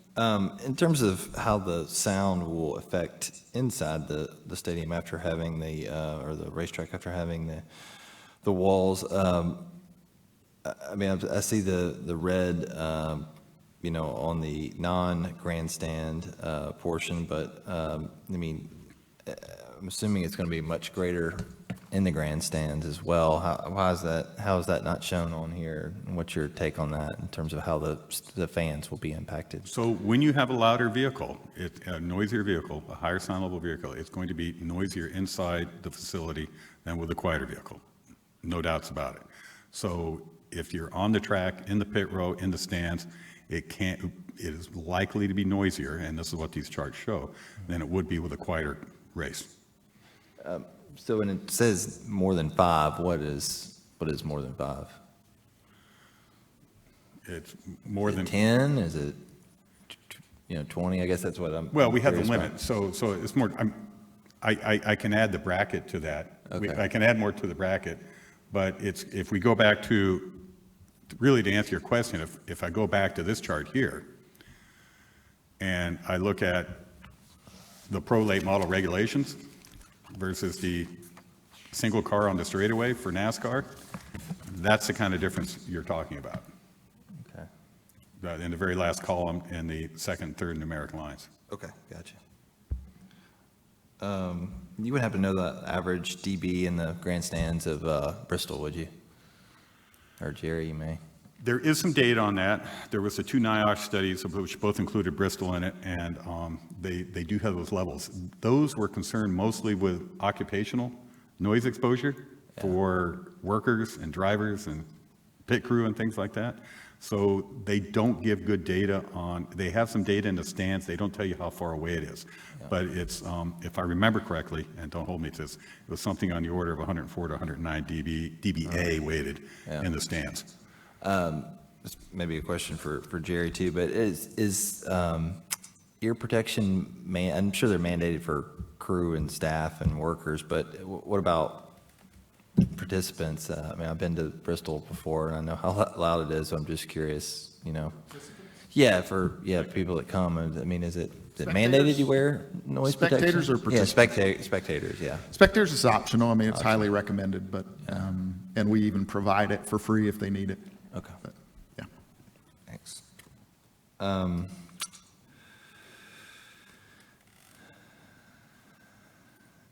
Yeah, and I guess my last comment was kind of similar to, or question similar to what Jason had. I'm assuming the map that was previously shown was, you know, if you go out, that it's, you know, going to be, you know, yellow or negligible because it's further out, but I don't want to. Yeah, as you get further out, what you can expect to see is, yes, less yellow, more green, more purple.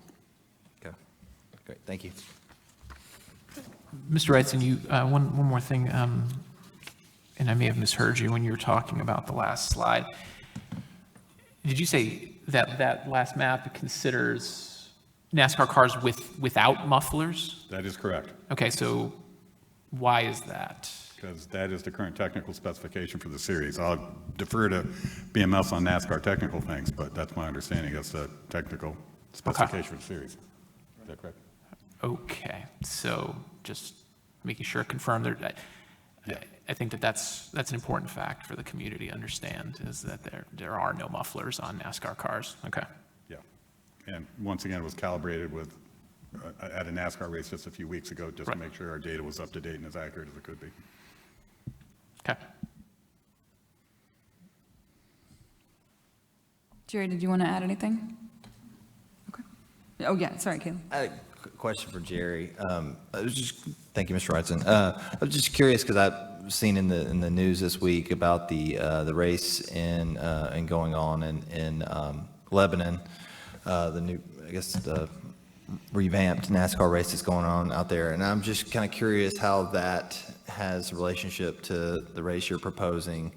With it being a different company, would assume this proposal goes through and you bring your cup races here, would the race still be happening? Would they be competing races, or kind of just tell me, being ignorant to the fact of the NASCAR business scheduling, whatnot, how that works from your perspective? Sure, it's a fair question. That's a different company, so they would continue is what we would expect, but that's really their decision. It's not uncommon for NASCAR to host multiple races in the same market. There's 2 races in the Dallas-Fort Worth market. There's one down in Austin, which is not too far from there. Same in Charlotte and others. So this is very similar to that. Okay, thanks. And as far as NASCAR event facilities, is it right that they're basically three track owners, Dover, Speedway Motorsports, and NASCAR itself? Those are the 3 entities that control all of the NASCAR facilities?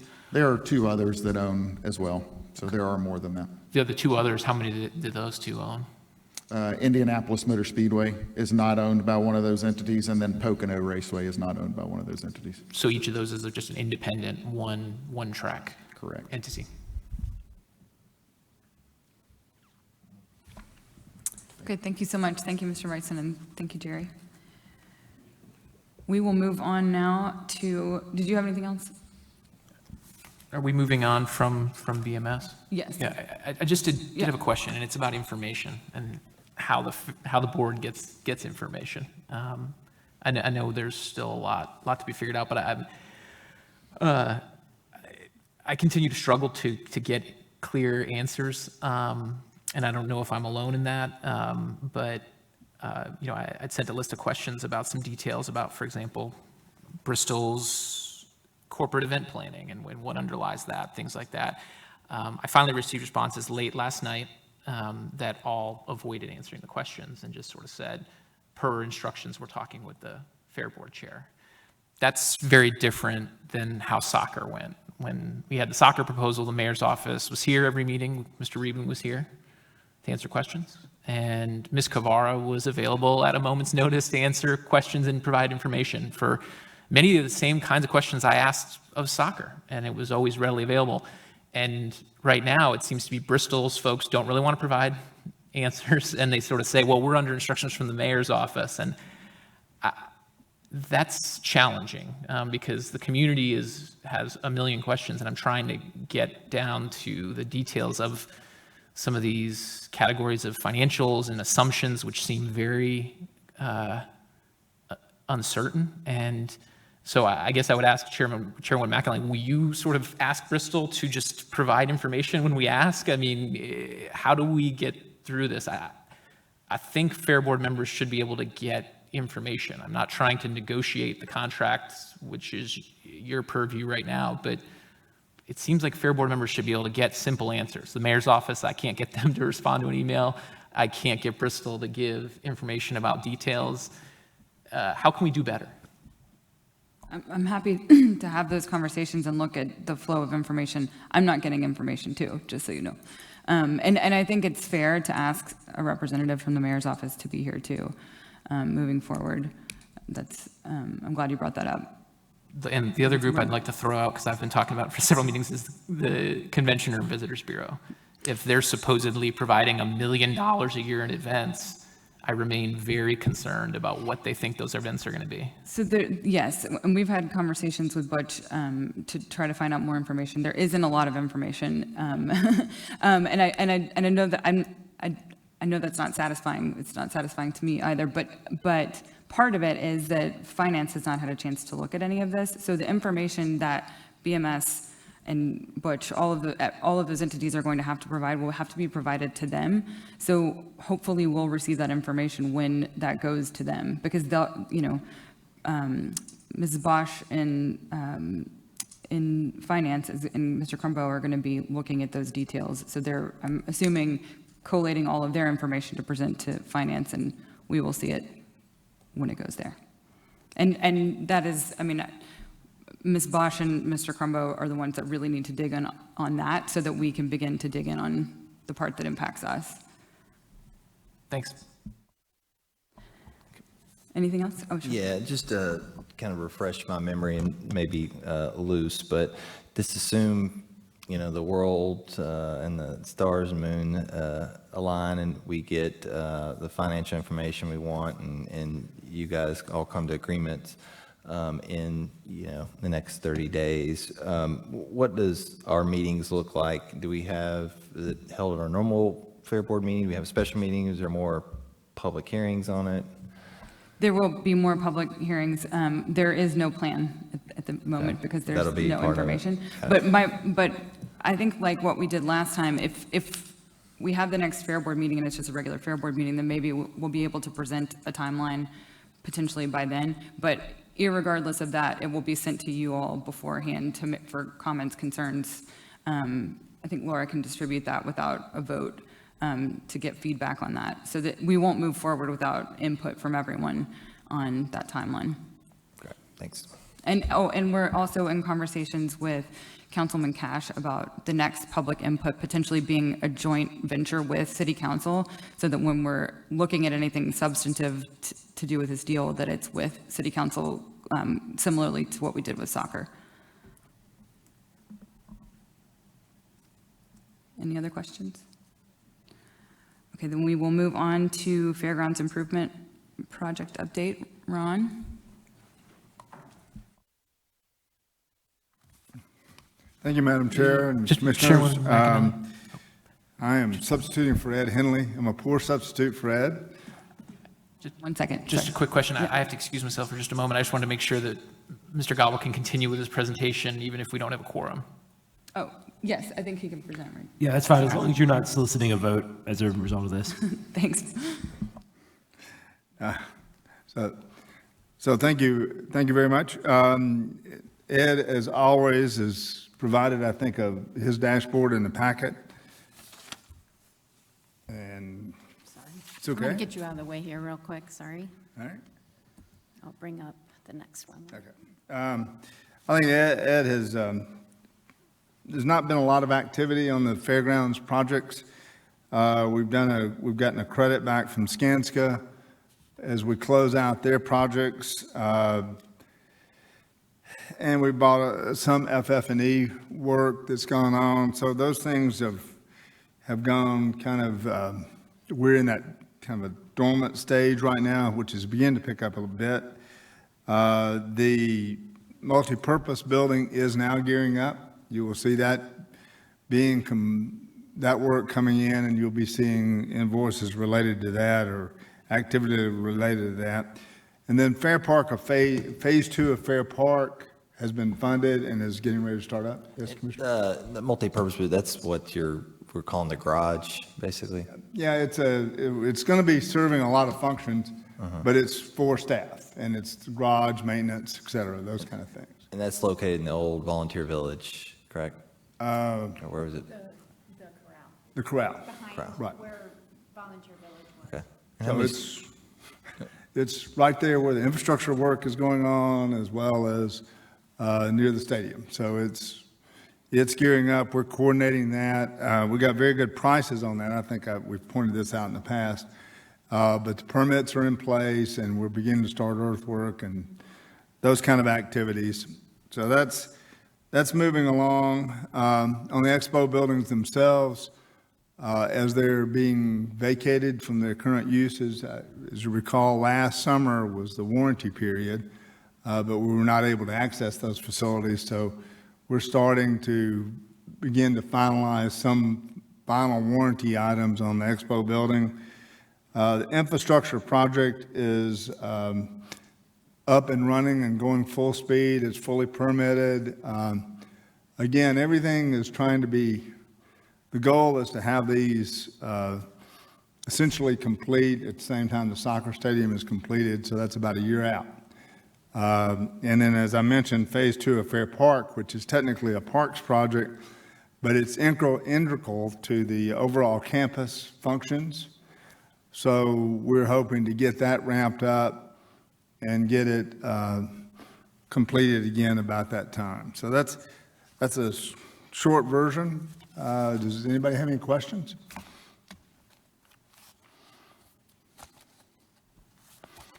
Thank you, Madam Chair. Thank you. All right. Next up, we have MLS Stadium and Infrastructure update from Ms. Cavara. Mrs. Cavara, sorry.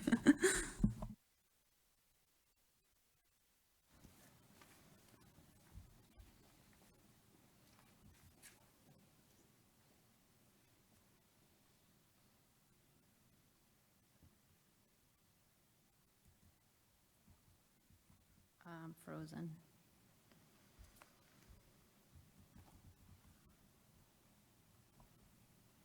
Mary, did you send Laura a virus?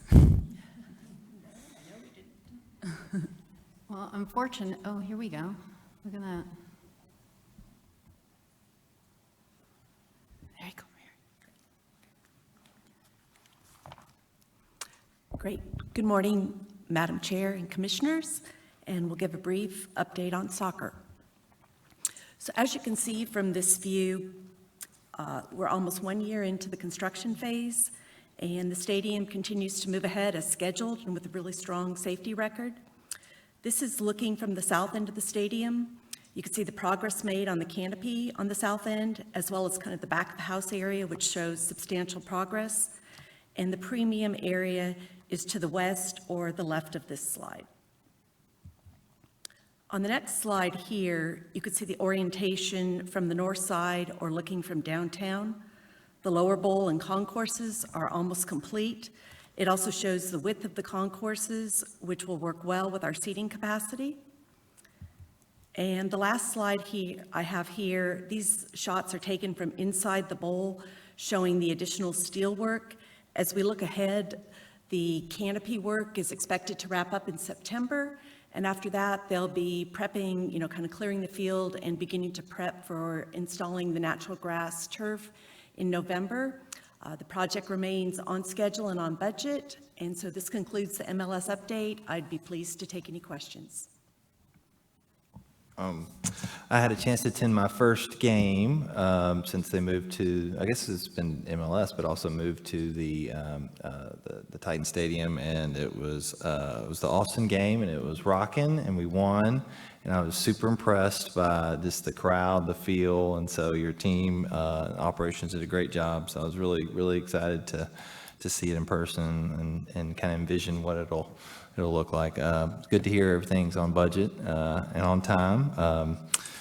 So that's good. I had a quick couple quick questions, and I wasn't sure if this would be appropriate for you or for the Market Street folks, but I saw in the post where the renderings of the apartments were released to the Planning Commission, and so I was hoping when some of the buildings, if you relay, when some of the buildings do get renderings and there's information, that could be passed along to the board or be part of your presentations. I think that is important. Absolutely, but as part of the planning process, and as a reminder, this is a SP zoning, that there's periodic information that they're providing to planning as they go along.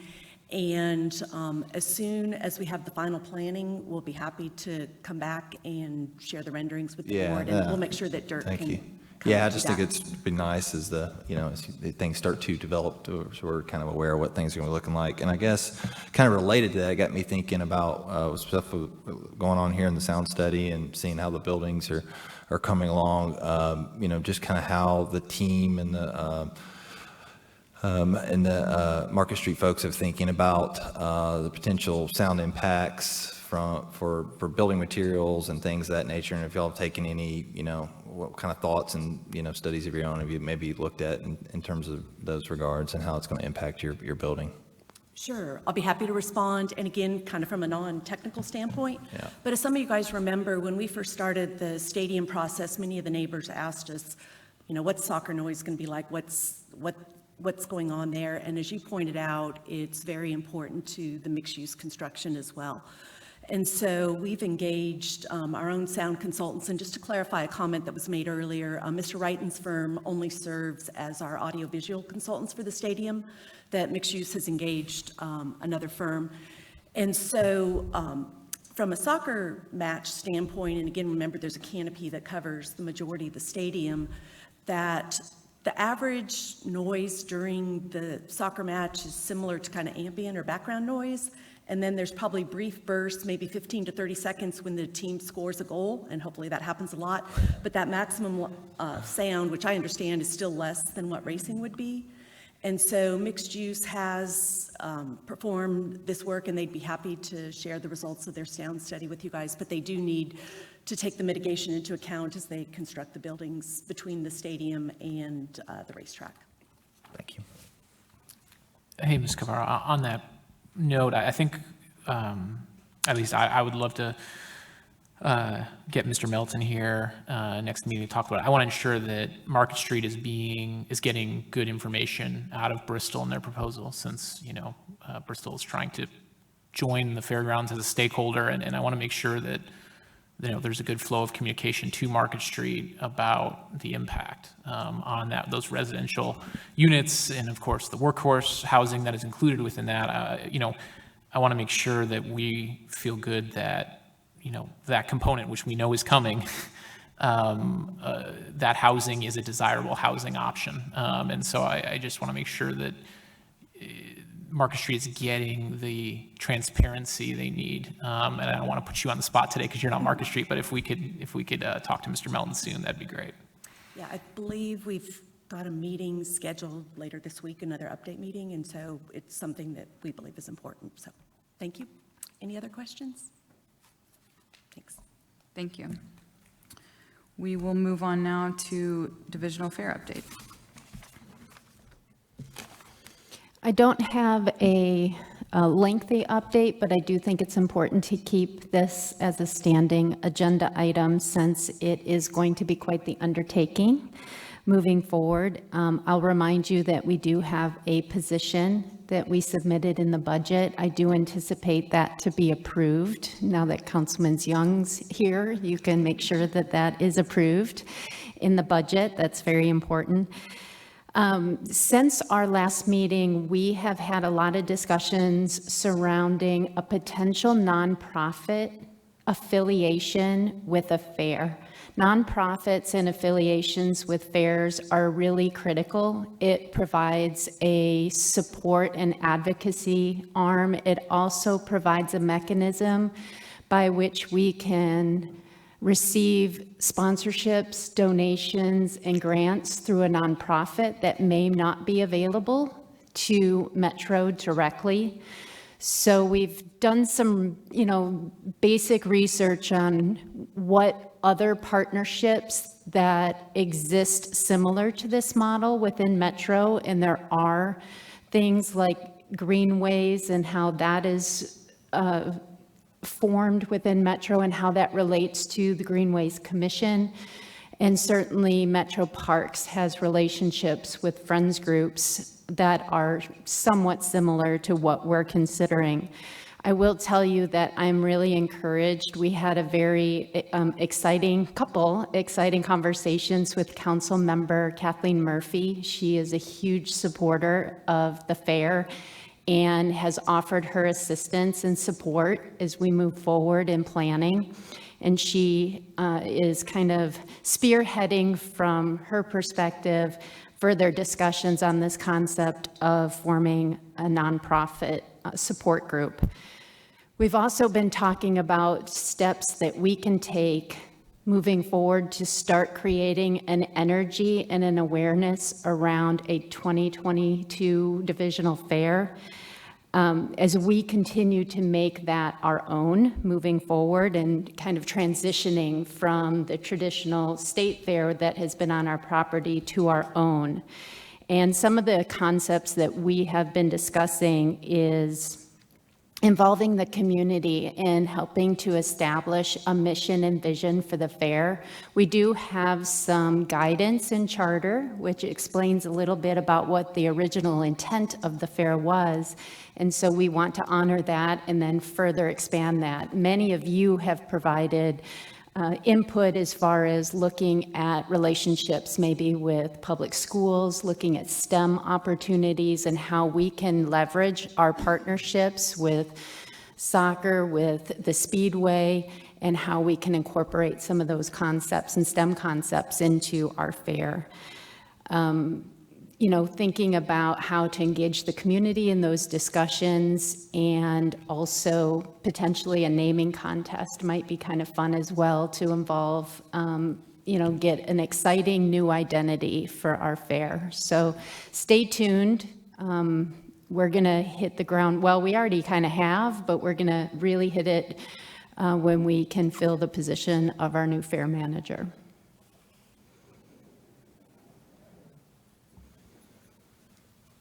Thank you for that update. This is exciting. It sounds like a lot of work to do. So I'll be interested to see how it all unfolds, and hopefully we get the new position unfolded, because I know everybody's got a lot going on too.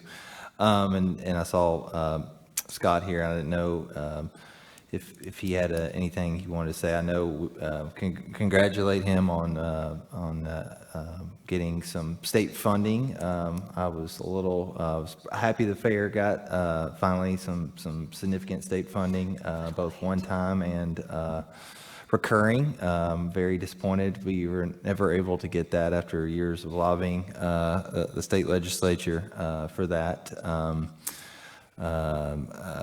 But you know, that's the way it goes sometimes. So thanks. I just wanted to recognize all the work that Director Womack is doing on this. I've had a number of conversations with her. I'm extremely excited about the possibilities and opportunities for the divisional fair. I think it can be very inclusive. It can really reflect everything that Nashville is today. Just a couple suggestions is I would love to see that on the next couple NEAC agendas for a little bit of time to maybe talk with them. I think having that surrounding neighborhood representation, I think they might have some good ideas to be able to suggest.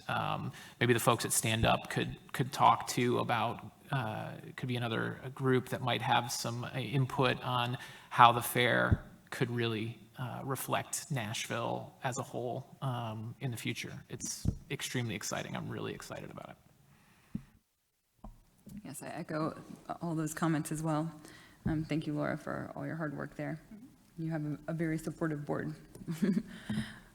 All right, if that's it, then we will move on to new business, FY22 pay plan and open range consideration. Laura?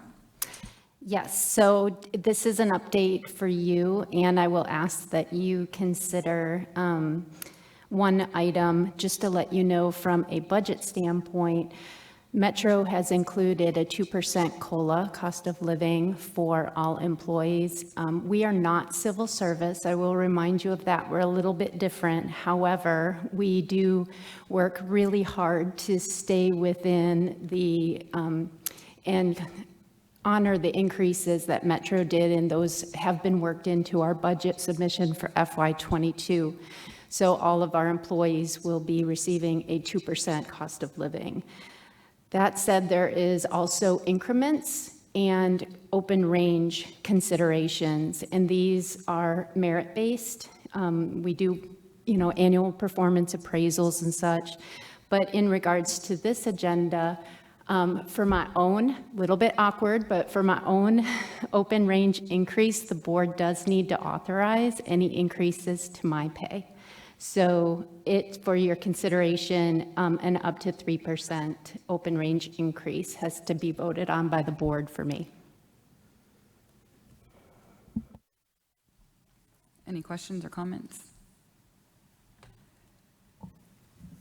So just to make sure I understand, so the staff, we need to approve the COLA's already done for the staff. It's just be yours. It's just mine that needs board approval. Okay. Good. I guess, Alex, do we need to make a motion on that? Yes, you need to make a motion. Okay. I'll make a motion for the purposes of discussion, and then we can all discuss, because I want to talk about Laura's, and then I'll talk about kind of a broader thought I had too. Make a motion that the board approves salary increase of 3% for Director Womack. Second. Oh, sorry. Yeah, so I remember I did a salary study, just getting, oh gosh, probably 2 years ago now, looking at the other similar agency directors position, and other city agencies that I would say are similar, flea market, et cetera, and the size of the budgets, number of employees and stuff, and noticed Laura was grossly underpaid, at the time. I don't know, I was able to actually look at some other employees as well, and so I think I know we're in a weird year because of our budget position and whatnot, but I think moving forward, something I'd like Citrix to do, if you wouldn't mind, and I'm speaking on it, so I'll volunteer myself too. But I thought when we hired Laura, we had some really good help from a lady at Metro HR. I can't remember her name. Jane Madden. Jane Madden. She was awesome, and I don't know if she's still there or not, but would love to maybe have a conversation with her and kind of do a strategic look at, as much as I talked about earlier, I guess, with our different, things and items. So we'll be struggling with our budget over the next year and revenue sources, just kind of a strategic assessment of how we should be structured, as well as paid, the employees paid for, and kind of how they're compensated comparatively to other Metro-like agencies. So just kind of a strategic assessment of our HR structure. We're talking about hiring Fairgrounds employees. We've got, much different needs for our facility over the next couple of years, and I think it would be good and to do it, in concert with you, Laura. I try not to get too involved in HR matters, but I think it would be good to look at from both a salary perspective, but a structure perspective, and just have some outside assistance as we do and I think we're talking about doing a strategic planning, in the next couple of years. So I think it all folds into that, or complementary to that in my mind. Cheese, if you could add that to your ever-growing list of Caleb things that I ask you to do, and then I'm happy to, play assist from a board perspective on that too. And this isn't like, I feel like immediate thing. I feel like this is coming up for maybe a next year budget thing, so more of a long range thing. Thanks. So we have a motion on the table. Do you still want to consider the 3% motion? Oh, we did a motion and a second. So Yeah, sorry, yeah. Are we ready for a vote? Is what it is. Okay. All in favor? Aye. Aye. Aye. Okay, great. That concludes our meeting for today. If anyone here did not get a parking pass validation, Laura has them here. And I want to thank MCC yet again for hosting us. You guys are great. And it's, you have a very effective air conditioning. It's very cool. Thank you, everyone. Need motion to adjourn? Do we need a motion to adjourn? Motion to adjourn. Second. All in favor? Aye. Aye.